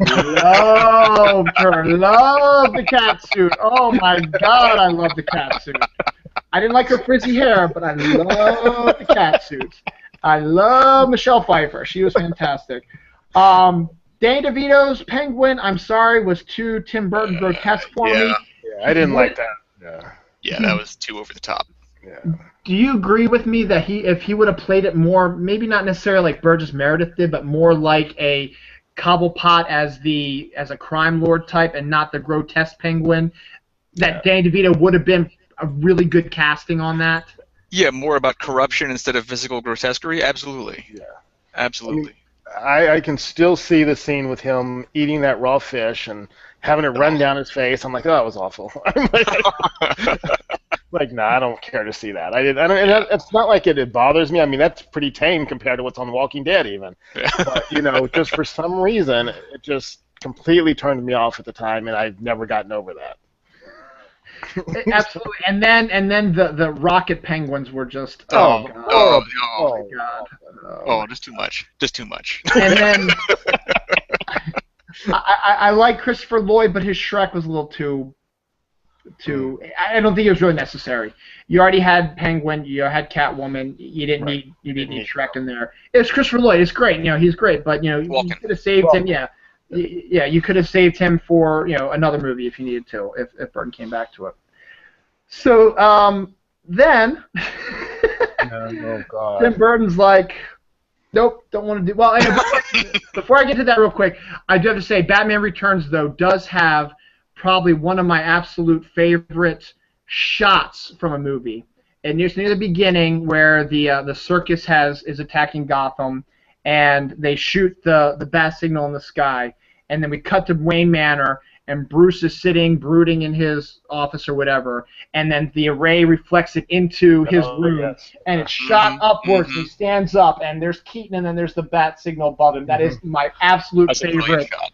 Yeah. Love that shot. Loved it, and so it's good. So then, Burton says, "Yeah, I'm done, Batman. I don't want to do Batman anymore."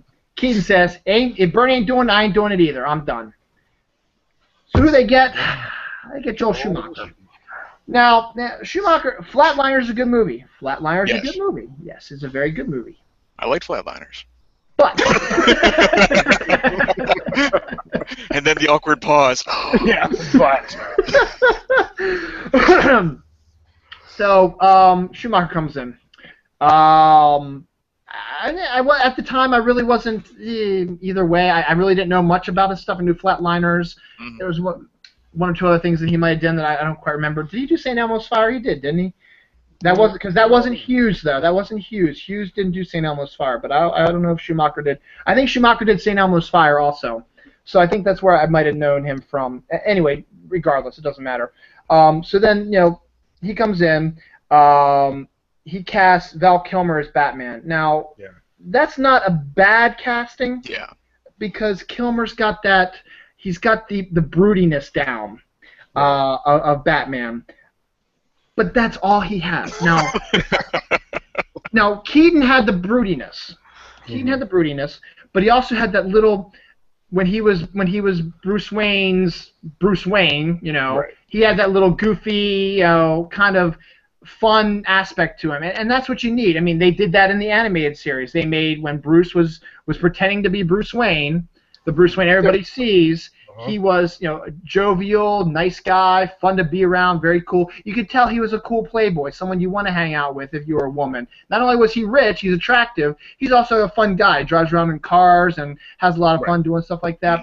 Kilmer didn't give that to me, which is a shame because Real Genius and Top Secret are two of the movies that he shows that he can be a comic genius if he needs to be. He could do comic if he needed to.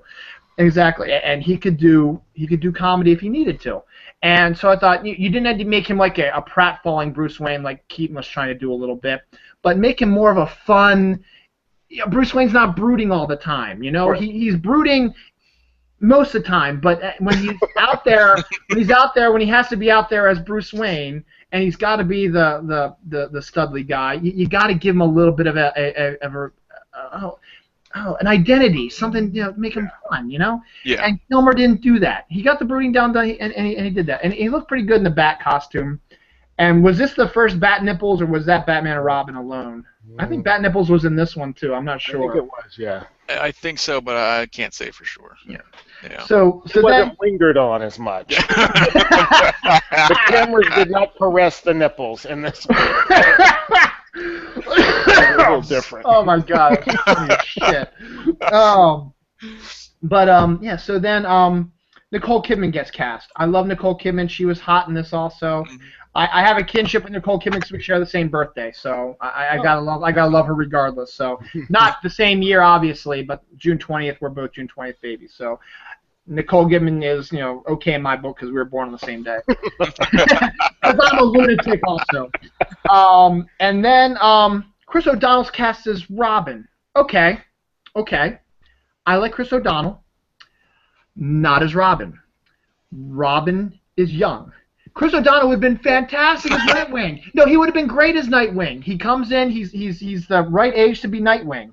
And when they're making Batman Forever, he's the right age to be Nightwing. Now, I know you can't throw him in immediately to be Nightwing, which is one of the things I wish they would have done, is maybe gotten a younger actor to play Robin in Batman Forever, and then if that succeeded, then move him up, and maybe recast then into a Chris O'Donnell type, or bring Chris O'Donnell in one of the Burton films, because he would have been about the right age to be Robin at that time. But I thought Chris O'Donnell, in Batman Forever at least, was a really good Dick Grayson. I thought he had the swagger that Dick had. He had the physical prowess that Dick had. The ability, the look anyway. I mean, I know stuntmen did most of the stunts and stuff like that, but the look that Chris portrayed, as you could have seen him being an acrobat or whatever. And then, just the revenge that he wanted to get back at Zuko for killing his family. Actually, it was Two-Face in this one, to kill his family. I can understand, I can understand that. I mean, and that's where Bruce had to come in and had to calm him down a little bit. And I kind of like the scenes between Kilmer and O'Donnell. I thought they had some good chemistry between them. And it's just that then they in the movie itself, they sort of got away from it when they sent O'Donnell on that motorcycle race with the graffiti people who are the black light graffiti stuff. That was just stupid. I'm sorry. But I thought he would have been a really good Nightwing. I think he was too old to be Robin, and that was one of the things that I thought that this movie wasn't going to be that great when I heard that it was cast. So it's like, okay, who's going to be the villains? They're not. It's going to be Riddler and Two-Face. Okay, cool. I like Riddler. I like Two-Face. But Jim Carrey as Riddler. No. And I know you said I know you said it, DH, and you even said too, MJ, that to you the Riddler seemed like a lesser Joker, but not as psychotic. And I agree with that assessment. Jim Carrey made him the Joker. Yeah. He's just so over the top, and I think over the top is the best way to go ahead and describe everything that happened during those years. Yes, it was way over. Too much. So I will say this: the one thing I did like was I liked his outfit, and I liked the one scene where he kicked the cane around, did his little those were the only cool spots. But the rest of the time, you're not the Joker. You're the Riddler. You're completely different. I did not like the brain dream sucker, whatever it is. No. God, terrible. Absolutely terrible. Terrible effects. Terrible everything. Terrible writing. Bad direction. It was just too much of a really bad thing. It wasn't even too much of a good thing at that point. Yeah. And then Tommy Lee Jones is Two-Face. Now, on the surface, sounds like good casting, pretty good casting, He just did The Client, He can play a gruff lawyer, But then it goes back to what we're discussing. He's too old. And I would not believe for a second that if something happened to Harvey, that Tommy Lee Jones would be Batman. I do not believe that. Aaron Eckhart, yes. I believe Aaron Eckhart could have been Batman if things went a different way. Not Tommy Lee Jones. Too old. He was too gruff. And his Two-Face was also all over the map also.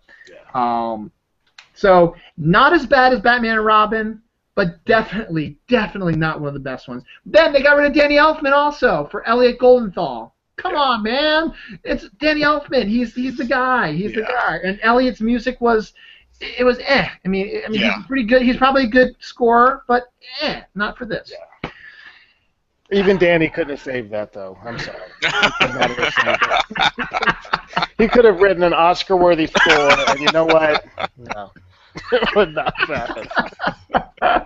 No, they would have just asked him to go more of that. More. Yeah. No, the last thing that movie needed was more of anything. Let's just remix the score. We need a remix version. Techno. Oh, my God. And then Batman and Robin. I don't even know where to start with that. Yeah, I actually have a fan edit of Batman and Robin where they cut out all the gratuitous ass and nipple shots, and it's like an hour long. I seriously, it's a 1 hour long edit. It's called Batman and Robin De-assified. I kid you not. It is the funniest damn thing. I don't even understand why. That says it all right there. You know, I mean, that's bad. That's bad. I mean, it was just like the low shots and the close-ups and, swooping up the body, and I'm like, I don't know. It was so loud, too. I do remember I saw it in the theaters, and I remember thinking, why is this so loud? It's just explosions and booming this and nonsense and Arnold Schwarzenegger looking ridiculous. And, it was awful. Really, really bad. Okay. And Batgirl. Bane. Bane was bad. Yeah. Bane was bad. Poison Ivy, Batgirl. I just was like, I don't even know what's going on with this mess. I think that really could have ruined the comic movie. I mean, it could have. It did for a while. Yeah. For a while, nobody would touch anything like that. Mm-hmm. So. Okay. Batgirl, terrible. Alicia Silverstone, terrible. Yeah. Need to be a redhead. Need to be Commissioner Gordon's daughter. I'm sorry, that's Batgirl. It's not Alfred's niece. No. All right. The best Barbara Gordon, and I can't think of her name right now, is she was in the Birds of Prey TV series, and she was in Starship Troopers. Dina Meyer. Yes, Dina Meyer. Dina Meyer. Couldn't think of her last name. She was in Birds of Prey. She was the best Oracle I've ever seen. I could believe for a second that she was Batgirl at one time. I could believe it. She would have been perfect for Batgirl. So why don't we try to recast it a little bit? So Dina Meyer as Batgirl. Right. And bear with me on this one because I'm going to explain this. And I got all this from the Batman animated series. Okay. Mr. Freeze should have been played by Patrick Stewart. I could see that. Here's the reason why. Now, in the Batman animated series and in the comics somewhat, Mr. Freeze is one of these, had a horrible time. He's a scientist. Basically, his wife has a disease. He's a cryogenics expert. He wants to save her life. So he freezes her, and try to figure out a cure for her. But then the people who are bankrolling are like, you know what, we can't afford this anymore. We're gonna have to cut the cord on this. He refuses. They blow up his lab, and he becomes Mr. Freeze. So if you watch the one episode of Batman animated series, he's that bald-headed kind of scientist guy. He's a scientist. Yeah. He's not a roided out Schwarzenegger making terrible puns. Right. He is a bad guy who all he cares about is trying to figure out a way to save his wife's life. And the only way he can do that is by, first of all, getting revenge on the people who tried to kill him and his wife, and second, getting the money together somehow to continue his experiments to figure out research. And so the way he can do it, the only way he can do it now is he's got to rob banks and make money. And Patrick Stewart would have been phenomenal. He would have brought the proper gravitas to it. He's a character that you feel sorry for, and you'd have to change the whole story because the story was just awful also. To be honest, I think Uma wasn't bad as Poison Ivy. They needed to bring her down a little bit. She had the voice. I thought she had the good voice. Mm-hmm. She definitely had the looks, to be Poison Ivy. But they just need to bring the character down a little bit. Once again, I thought Chris O'Donnell should have played Nightwing and not Robin. And then George Clooney, while he gave it his try. George Clooney, you can't be Batman. I'm sorry. Yeah, he's too recognizable as George Clooney. No matter you put the mask on and it's still George Clooney. I'm sorry. Yeah. I mean, you got to do something different there. You're too good looking. He should have been Bruce Wayne, and then they could have brought him. There you go. So, we're going to split them up. Dual personalities, well, dual bodies. There you go. And the less we talk about, because we're running out of time. So let's just sweep that out of the way. Let's do just a quick look at the Nolan verse. I'll let you know. I've been talking a lot. Why don't you guys start off the conversation with Nolan verse? Who wants to? DH. For me, Batman Begins is the best of the trilogy. I think that was the perfect way of explaining everything that Batman does, everything he needs, everything that motivates him, everything that drives him, what sets him apart from anybody else who'd be just out looking for revenge. It's not so much that he wants revenge, but he's absolutely driven. It goes ahead and puts on full display the mindset that it requires to go ahead and maintain that kind of physical and intellectual dominance over an entire city's crime families. It's simply, I think that sets everything up and shows the amount of dedication it requires better than we'd seen to that point. Mm-hmm. No, I agree. I think that's absolutely right. It was my favorite of the three as well. I think Liam Neeson did a great job. I think that it really got into the mindset. Christian Bale was amazing, I thought, as Batman. I know that some people had issues with him probably later on, but I just think he did an amazing job, and it set the tone for what was to come. And it's just I don't know. I think everything about Batman Begins was just amazing. It had the right look to it. The action was there. The character development, most importantly, the character development was there. Like you said, it kind of got inside of Bruce Wayne's head and let you know, hey, you know what? He's a disturbed individual too. So, he's got all kinds of daddy issues, and I just think that they did a great job with it. So. I'm glad I picked you two guys because I love Batman Begins also. It's my favorite of the trilogy as well. One of my absolute favorite films I've seen. And believe it or not, and everybody, you guys can rag on me all you want, and everybody out there, you can rag on me all you want. I thought Katie Holmes did a pretty good job as Rachel. I absolutely despised what's her face who took over for her. Gyllenhaal. Yeah, Maggie Gyllenhaal. I despised her in Dark Knight. I absolutely despised her in that. I mean, no offense to Gyllenhaal, but I despised her. Mm-hmm. I thought Katie Holmes brought she was the right actress for the job, and I thought she did a fantastic job. Casting was spot on. I loved Michael Caine as Alfred. Mm-hmm. I love Bale. I know everybody hated his voice, but you know what? I didn't mind it that much.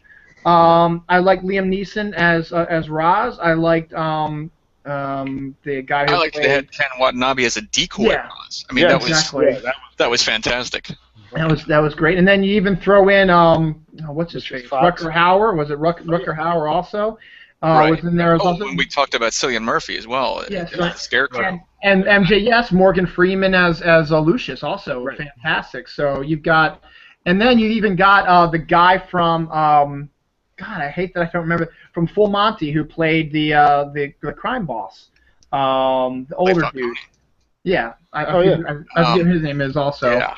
And then, oh my God, I can't believe I forgot this. Gary frickin' Oldman. Probably the absolute best Jim Gordon ever. Right. Ever. He had the look, he had the attitude, he was frickin' amazing. And that casting was just amazing. And Nolan did a really good job, I thought, with the story. He built it up really good, and I enjoyed it immensely. I think that he captured the tone of what Batman should be, I think. Right. It's not campy, it's not funny. I mean, there was some humor to it, but it's very serious. He messes with some very dangerous, low-level people, and he has to go down onto that level. And I think that the grittiness of it was there, and I think that Nolan just did a really good job of saying, you know what, we need to tone this down and make it what it is in the comic books. He's not a happy-go-lucky person. He's not going to be spouting off Spider-Man quips and everything. He's going to, smack you and ask questions later. That's what we need. So. And I also like the fact that this was Bale as Bruce Wayne, his first go round as Batman. So it was like his first adventure, his big thing. So he made mistakes. He got affected by Scarecrow's fear gas, and he was out of it for a while, and he made mistakes, and that made him real. I do have one problem with the movie, and I don't know if you guys are going to be on the same page as I am. The ending, when he lets Ra's al Ghul die. That and we didn't talk about this when we talked about the Keaton Batmans. That was one of the things I didn't like about the Keaton Batmans, is that they made Batman a cold-hearted killer in the Keaton Batmans. That was the one thing I did not like at all. And for the most part, despite how much we despise the Schumacher one, they got away from him killing people in those. But in Batman, he wants to kill the Joker. Some people even say that he actually let the Joker go and let him fall to his death. That he probably could have easily pulled him up. That it wasn't just a slip out. He wanted to kill him. But the thing that got me the most was in Batman Returns, when he's fighting the circus people, and the guy comes up to him, and Batman puts the bomb on his chest and throws him in the sewer and blows him up. And the guy's dead. He's gone. Yeah. Batman does not kill. Now, that's the one mistake they made in Batman Begins, is that he let Ra's die. Now, look, I understand this was Nolan's version of Batman, and to be fair, they got away from the killing aspect in the other two movies. And maybe what Nolan was trying to say, and Goyer, who wrote it also, what they were trying to say was that, okay, he's still learning, and this is his first villain, and he's going to let him die because, all this other stuff has happened, has ruined his life. His castle's been burned down. His house has been burned down. His life has been upturned. And so he's going to let him die. And I'd like to think that maybe it got into his head a little bit, and that's why when we see him in Dark Knight, he's not killing people anymore. And maybe you can pass it off as, okay, it's I'm a beginner. I realize that, okay, killing isn't good because I did not like the feeling I had after I let him die. And maybe that's what they're trying to say, but that's the one thing that really got me, because in the comics, Batman never, ever killed anybody. Right. Ever. And, even in the old days, in the 30s, they made him a little bit rougher than he was, but I don't think he ever actually killed anybody. He does not kill. Those are the two rules. He does not kill. He does not shoot a gun. Does not carry a gun. He does not shoot a gun. Does not carry a gun. He learns how to use a gun, because this is one of my favorite quotes. Is he knows how to use a gun because he says there's still a way, that you need to know everything about how things work and speed and timing and stuff like that. You need to learn how to have a gun. That's why there's a scene in one of the comics online where he's teaching Dick how to shoot a gun, and Dick's like, "Why are you teaching me this?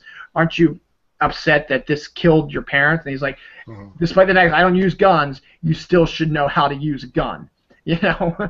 So that's my. So what do you guys think about that? MJ, let's start with you. What about the end? I really didn't mind the end so much. I know that I thought about that too when it happened. I was like, wow, he doesn't do that. But at the same time, I'm looking at it from this new modern standpoint of, and plus I'm thinking, okay, maybe taking into account their old relationship. He knows him. He knows him very well. He knows what he's capable of, what he will do. And I think that he saw it as, maybe this is something that I don't have a choice right now. Maybe he could have saved him, I don't know. But I think he's just thinking, like, you know what? You got to go. You're just, this is how it has to end. This is like a new world. And, it fit the tone of it for some reason. And so, it didn't really bother me that he did that. I'm glad that it didn't continue. I'm glad that it didn't get worse. But, I think in that instant, in that moment, maybe, like you said, it was his first outing. He didn't know what to do. He didn't know how to respond. And then that was it. That kind of set the tone for who he became in the next two movies. Yeah, that makes sense. DH?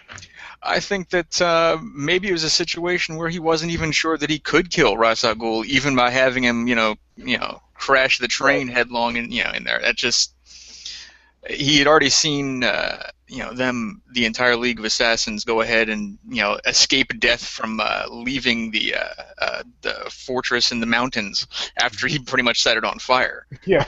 Yeah, I mean, he was surprised enough to see that Ra's al Ghul was there again, and he's like, okay, you're still here. I saved you, but how'd you get here and so well with all these people? This isn't right. So you have to know, I would think that would be playing with his head thinking, I don't even know if this guy's really going to die, but I'm not going to go ahead and go out of my way to save him. I don't necessarily like the way they did that, but I can almost understand it. I would have liked to have seen some callbacks to that somehow, if as far as his thought process on that, maybe in The Dark Knight, just to see maybe if that entered into his thought process as far as how he'd do things differently after that. Right. You mentioned Dark Knight. Before we get into Dark Knight, I just want to mention something to you guys. We're running up against time, and I don't want to go too far over. We'll go about another 20 minutes or something like that. But what I'm thinking, and I want to run this past you guys. This whole year is Batman's 75th anniversary, and DH, let us know if you can do this again, and the three of us, can we have a Batman 75th Anniversary Party Part 2, where we can maybe get more into the creative teams, the actual comic aspects of it, because we still have a lot to cover. I mean, we got the rest of the Batman trilogy, then we want to talk about the animated series, because we cannot leave the animated series out there. Absolutely. And so we'll work something out, and it'll be sooner than later, I think. I'd like to do it sooner, because I love to have these conversations with you, and maybe we talk about the Robins a little bit, and maybe some more Batman's villains, because there's so much out there. And because there's so much out there, we can do a second show about Batman. And it is the whole year is his 75th anniversary. So, and then maybe you can get caught up there, DH. Maybe you can read some Batman Eternal. There you go. I'll tell you what, I'll go ahead and I'll read Batman Eternal just to get caught up. That way I have an idea you guys are talking about on that one. So. All right, so I just wanted to clear that. So we'll work out together. So everybody out there, we're going to end probably in about 20, 25 minutes, maybe another half hour. We'll give another half hour, so depending on how long our story goes. We're not done talking about Batman. We will come back again in the next month or so, 2 months, and we'll figure out some time. Real quick though, Laura Norman, who's watching, believes Keaton had the best looking lips in The Mask. I kind of agree with that too. Pretty good about that. And our friend Heather Tallis is like, "What no love for the Seal song?" That was awful. No, this is that was awful. Yeah. So that was from Batman Forever, I think. Kiss from a Rose. Yeah, I think so. And then Heather, we'll talk about Super Friends a little bit. She's like, "Super Friends, woohoo!" So so let's get back to Dark Knight then. So then Batman Begins was successful. It brought the comics, the Batman fans a sigh of relief. It was like, okay, this is how Batman is. Let's see what Nolan's going to do with this. And Dark Knight is, I think, a lot of people, I mean, I know the three of us believe Batman Begins is the best one. A lot of the other people out there believe Dark Knight is the best one. And it can make its case, but I still like Batman Begins better than Dark Knight. I can watch Batman Begins all the time. Dark Knight I can watch occasionally, but I'm not a big fan of it. First of all, I hate Maggie Gyllenhaal, and that's beside the point. And second, though, it's such a hard story, and you needed that story. You needed to do that story. You needed to bring the Joker. I mean, I know we talked about how Joker is overused and stuff like that, but I wanted to see what Nolan was going to do with the Joker, and once again, it was one of the things that, when Heath Ledger was cast as Joker, everyone's like, "Oh shit, this movie's gonna suck now," and because they know him from 10 Things I Hate About You or A Knight's Tale or something like that, so they only know him from those things. And guess what he did? He won a freaking Oscar for the role. Yeah. Granted, it was posthumously. Unfortunately, he did kill himself, which was. No, it was accidental drug abuse. I'm sorry. It wasn't a suicide attempt. He overdosed on drugs. Yeah.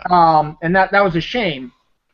But he did deserve it. I mean, despite what everybody says, he would have won that award even if he did not die of a drug overdose. He would have won it because he killed it. He nailed it. We didn't really discuss Jack Nicholson's Joker. I liked his Joker. It was the right cheese, the right over the top, and the right amount of darkness as well. So it harkened back to the 66 TV series a little bit, but then it gave him that little bit of an edge, and I thought Nicholson killed it on that one. But you see, the thing is, you really, and we had they had this discussion when Dark Knight came out, you can't really compare Nicholson and Heath Ledger because their Jokers are completely different. Right. And that's one of the interesting aspects of the Joker, is that you don't know what you're going to get with him. And so with Heath Ledger's, you get this guy who is a little bit more creepy looking than Nicholson is. I mean, Heath Ledger was, an attractive guy, but Nicholson looks so much better as a Jack Napier / Joker. Meanwhile, you got this guy looks like he's just pancaked himself on and smeared all kinds of shit all over his face, and he's running around, and he's got this weird voice. It's like, and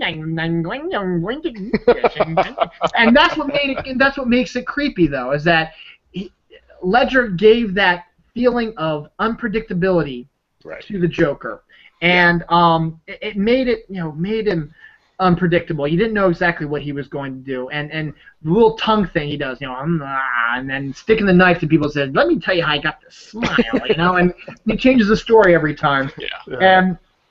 And then he also uses his brains pretty much. I mean, he uses his brains also. He shows a little bit of signs of intelligence with the bombs on the boats, and stuff like that. And his whole point is he wants to break the Batman down, and show him, that you can't.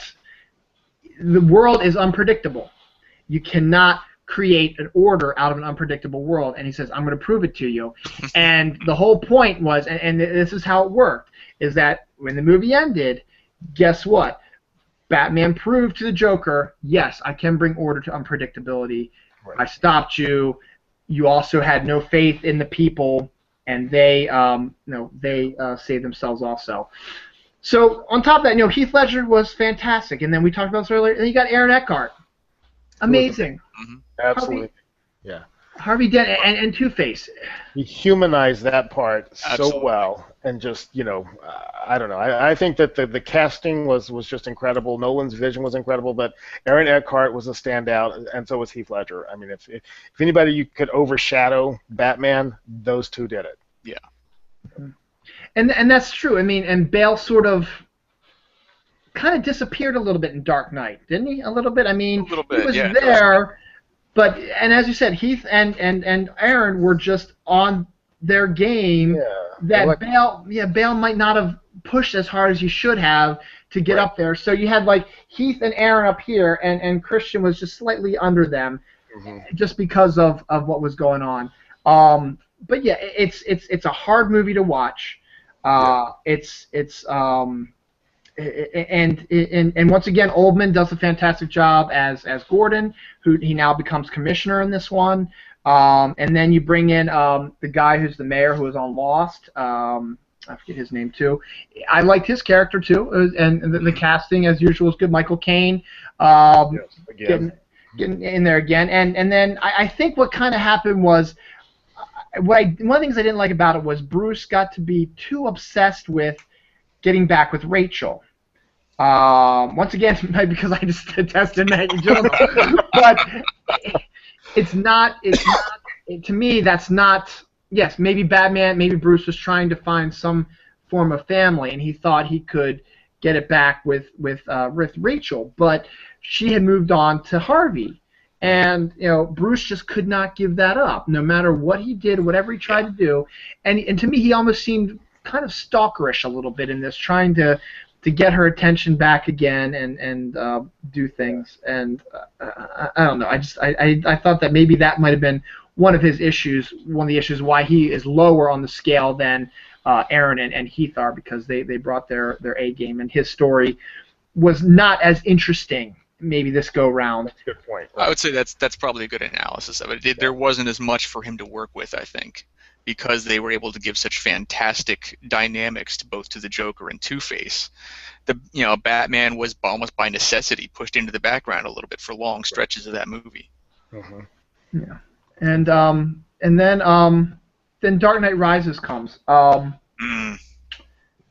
Yeah, a disappointing ending now. But here's my analysis of Dark Knight Rises, and this is what I've always thought, and this is one of the problems I have with adaptations from books or comic books into movies, is that the movies are gonna make their changes because you cannot show everything, you cannot do everything you want to in the span of a movie. The Harry Potter movies, while very successful, they had to cut a shitload of stuff out.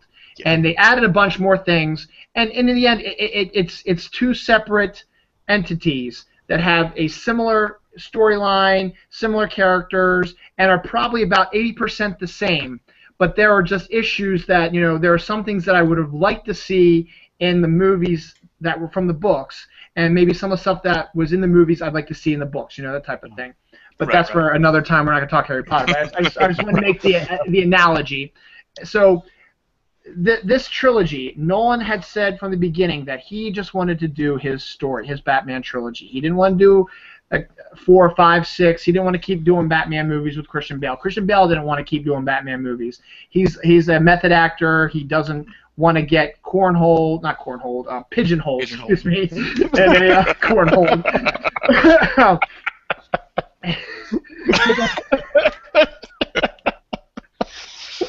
I'm sorry. There's some people. Some of my neighbors. They have a cornhole set out on the sidewalk. I kind of go in your mind. Yeah, he didn't want to be pigeonholed in a comic book role, and so Nolan has a storyline. He knows he wanted the 3 movies. He had a beginning, a middle, and end. He knew he wanted to do Batman Begins. He knew he wanted to do Dark Knight, and I think he wanted to do Dark Knight Returns. I really, really think he wanted to do a adaptation of Dark Knight Returns, but for whatever reason, Goyer or Jonathan Nolan, his brother, decided let's not do Dark Knight Returns because there's really no way we can just do justice to that series. Mm-hmm. So let's create something similar but different, and let's take aspects of the comic No Man's Land, which we'll talk about in our next show about Batman. And so they threw that in there. They also threw in the Breaking of the Bat by Bane, and then Nolan also wanted to connect Dark Knight Rises to Batman Begins. Dark Knight is pretty much its own entity, and to be honest, now more and more I think about it, I don't really think there's a big connection between Dark Knight and Dark Knight Rises. The only difference being that the death of Two-Face and the making Batman the bad guy created a golden age in Gotham. And that's the thing I'm a little confused about, is that did Batman basically retire after Dark Knight? I mean, because he's not been Batman for, 10 years or something like that? Yeah, I think it's an 8-year window, they said. Yeah, so, I mean, that is almost blasphemous, because and once again, that's where I'm saying where the books and the movies are different. But in the comics, Batman would never, ever, ever give up his crusade, even if he wiped the floor with everybody. Dark Knight Returns. Yeah, the comic Dark Knight Returns, I think he retired out of necessity. It was something that his body just wasn't cooperating anymore, and he still was, hanging around, helping out a little bit, but he just wasn't out in there as Batman in Dark Knight Returns, the comic. But so in Dark Knight Rises, to me, what I gather from is that after Dark Knight, he just sort of disappeared. And the Gotham City Police Department under Commissioner Gordon, using the flag of Harvey Dent, is the shining knight of Gotham. He was destroyed by the Dark Knight Batman. Let's all rally behind Harvey and make this town better, and that's what happens. The crime is almost wiped out.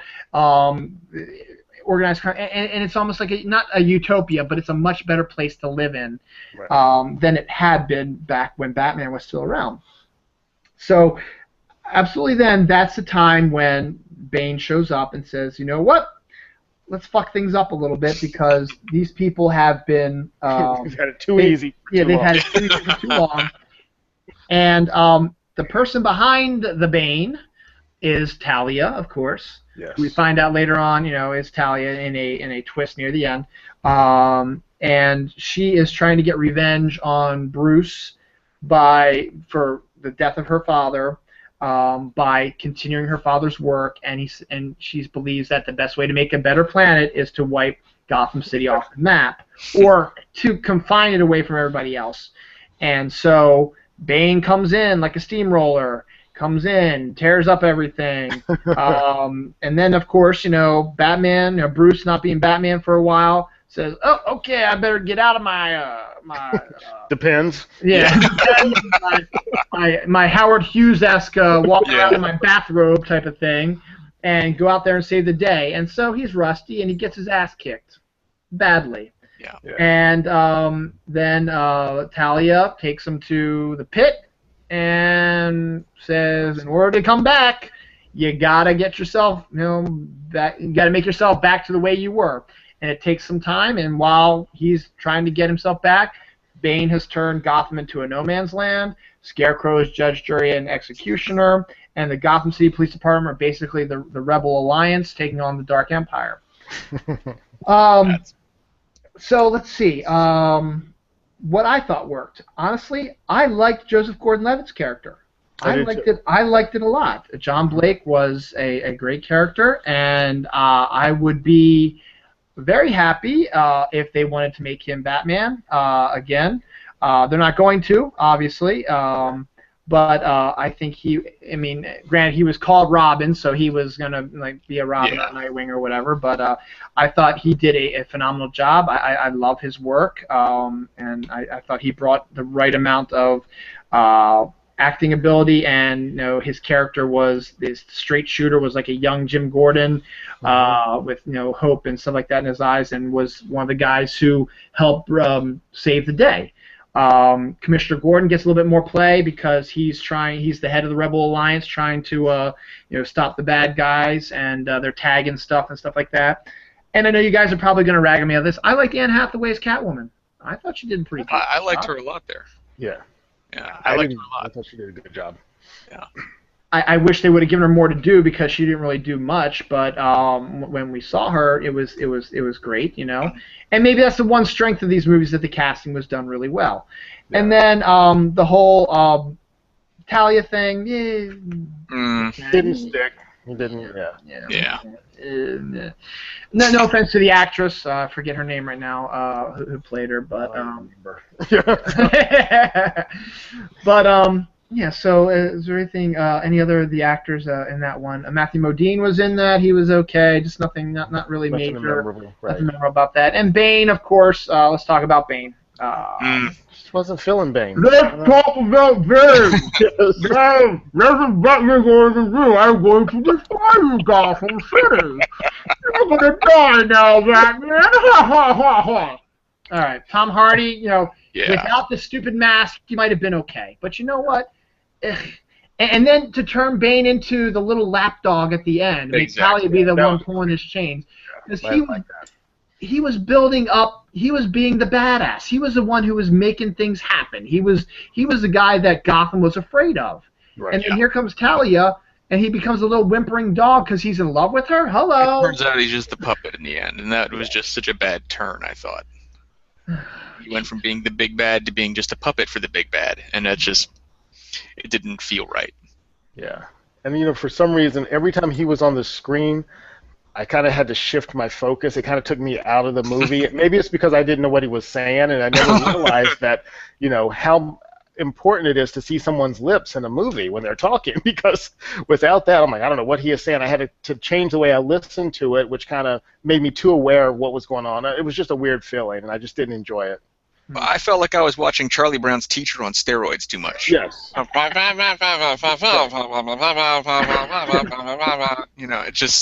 It was distracting. Yeah, I agree with that completely. Yeah.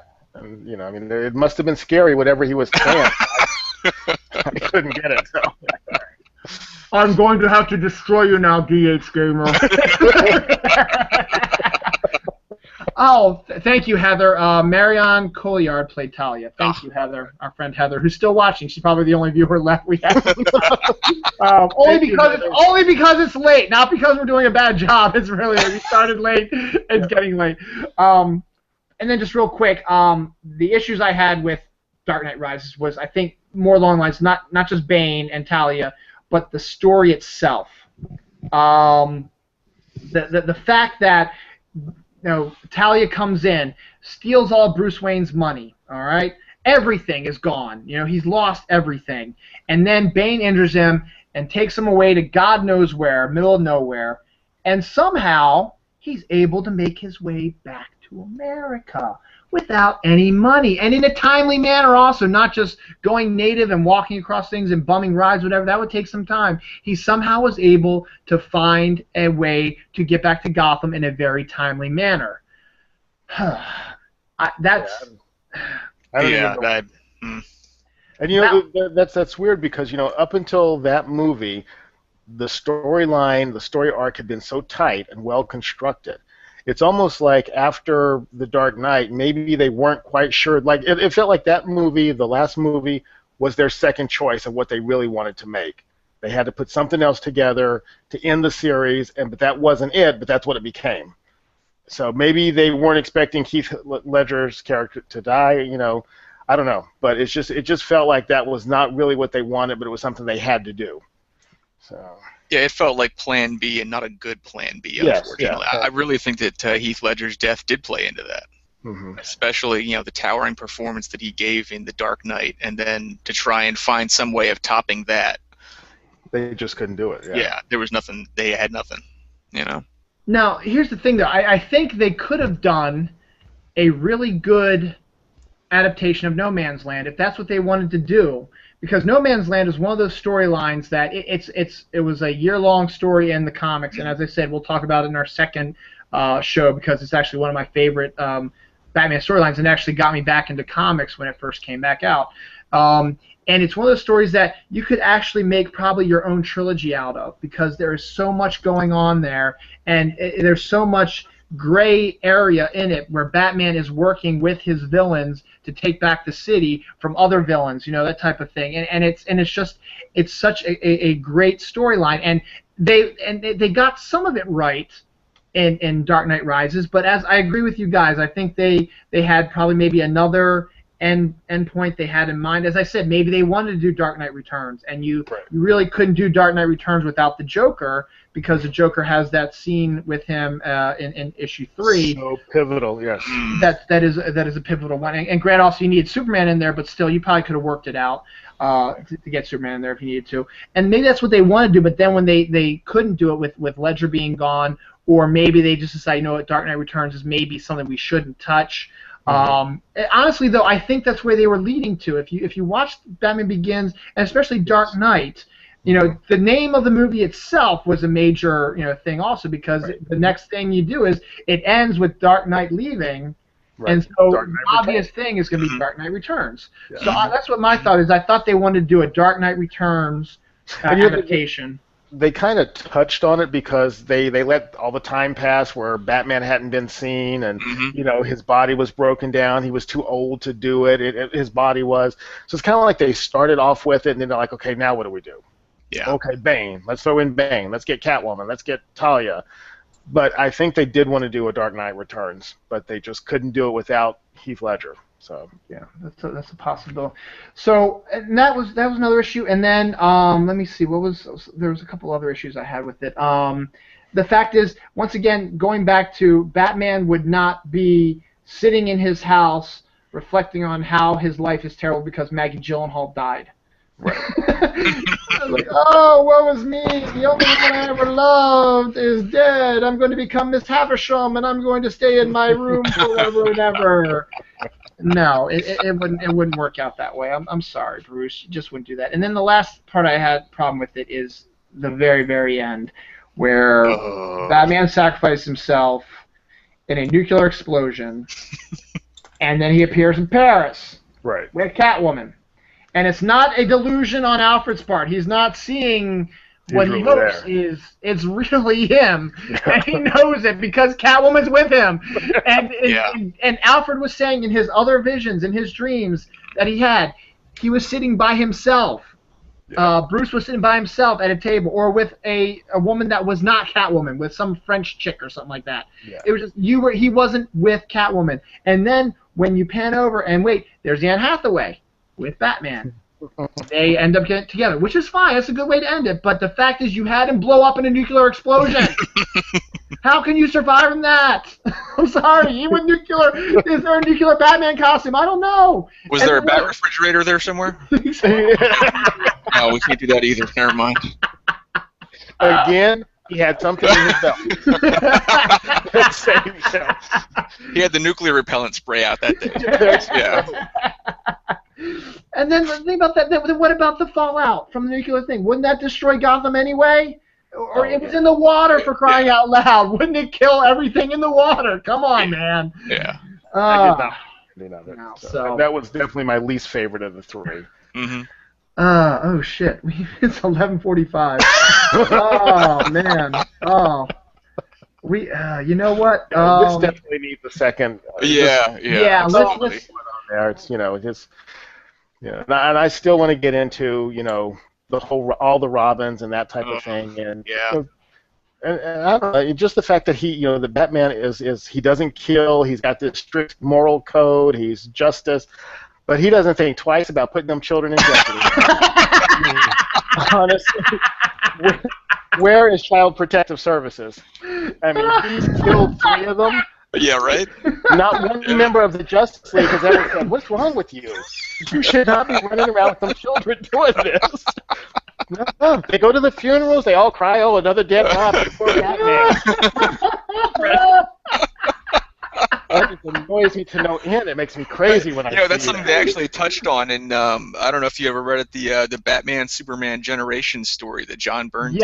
Yes, I love that story. Love it.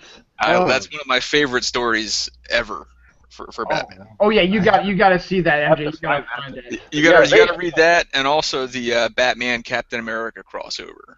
Oh. They kind of tie into each other. Uh-huh. And then what we can do then is we can talk about those as well, because one of my favorite is the Elseworld story, Gotham by Gaslight. I absolutely love that one also. All right, this is what we're going to do. It's 11:46. I'm going to shut this down now. I promise you, we will talk about the Batman animated series. We just got on a tangent with the movie because the Batman animated series is probably, as you guys said, probably one of the best, absolute best cartoon series of all time. We'll touch on that. We'll touch on the story arcs, Generations, Gotham by Gaslight, No Man's Land, Azrael as Batman. We'll cover Nightfall. Yeah, we'll cover all that. We'll talk about the Robin, so MJ can do his rant again. Which I'm gonna actually make you in charge of that, MJ. You're gonna be the one who's gonna do the Robin. You're gonna lead the Robin discussion. Oh my God, those poor Robins. And we'll also get into the writers and the artists that we like also. And I can bitch about Scott Snyder. Don't get me wrong, I like Scott Snyder as a writer. I thought the Council of Owls, the Court of Owls was a fantastic story. And as I said, I might not have liked his Joker story or Year Zero, but there are things to like about it. And Greg Capullo's artwork is amazing anyway. So we'll get into that as well. So I'm sorry, we just keep talking. And as I said, we can keep going. I mean, and if we need to, we can go to a third part if we need to. Also, Hey, why not? We can do 75 parts. Come on, man. That's the thing. We could do 75 parts and still not be done. All right. So anyway, we gotta shut this down because MJ and I have to come back and do this in like 13 hours. So, on that note, real quick, I want to thank Heather Tallis for keeping us on edge with the Q&A. Thank you, Heather. And Laura Norman also for her comments as well. Thanks to everybody else who's been watching as well. And I hope you enjoyed yourself as much as I enjoyed myself, and we enjoyed ourselves, rather, I should say. I am so sorry for the technical difficulties, and I'm so sorry that we started 36 minutes late. But, things happen, and hopefully they've gotten all worked out, and hopefully you'll be able to see MJ and I tomorrow at 12:30 p.m. Eastern Daylight Time, which is our regular time slot for Dylan Knows. We'll be talking comics again. Might touch a little bit on Batman, but I think what I really want to talk about, MJ, is I want to talk about our Free Comic Book Day wrap-up. What happened, some cool stuff happened to me on Free Comic Book Day today, and talk about that. Tomorrow's also May the 4th be with you. It's Star Wars Day. They had to reveal the Star Wars cast. Star Wars, they have Star Wars comics, so we can talk a little Star Wars in there as well. That'll be fine. what I also want to get into, MJ, a little bit is I want to start talking a little bit about Marvel and DC and what's going on with them. All these number ones that Marvel's releasing, all these crossovers they're doing, and then what I've been noticing recently with DC and the upcoming Futures End storyline as well. Because if you went to Free Comic Book Day, the first issue of the Futures End storyline was out today for Free Comic Book Day. I think the actual first part of this. I think this was a warm up for it, like a prequel, like almost like a number 0. And then the first issue's coming out next week. That's another weekly. So DC's going to have 2 weeklies running concurrently for, I think they said, for about a year. So it's going to be going on. They've got it lined up for about a year. So and there's some stuff I want to discuss with you about that. If you haven't read it, it's cool. We can discuss that when it comes to that. DH, thank you for hanging out with us, man. Hey, it thanks was a for blast. having me on. It was great. I'm glad we could get you on tonight. You weren't working, so. Yeah, exactly. Yeah. So you're gonna have to take another day off, another night off. I'm off Friday night, Saturday, and Sunday night. So it's you just let me know when, man. It was great to be on. Thanks for having me. Okay, so we'll work it out for a couple weeks from now. Okay, sounds good. We'll talk through Twitter and stuff like that. All right, ladies and gentlemen, that's all I got right now. So once again, Heather, thank you for the smiley face. Still watching, obviously. We are going to end it right now, so don't worry. So and Heather, if you want to, MJ and I'll be back tomorrow at 12:30 p.m. So hang out with us. Then we'll probably have Q&A up again. Thanks to everybody else who was watching. Batman will be back. We'll do another Batman show in the near future. Okay. For DHgamer, for MJ, I'm Dylan. This is Dylan Knows. MJ and I'll see you tomorrow. See you tomorrow.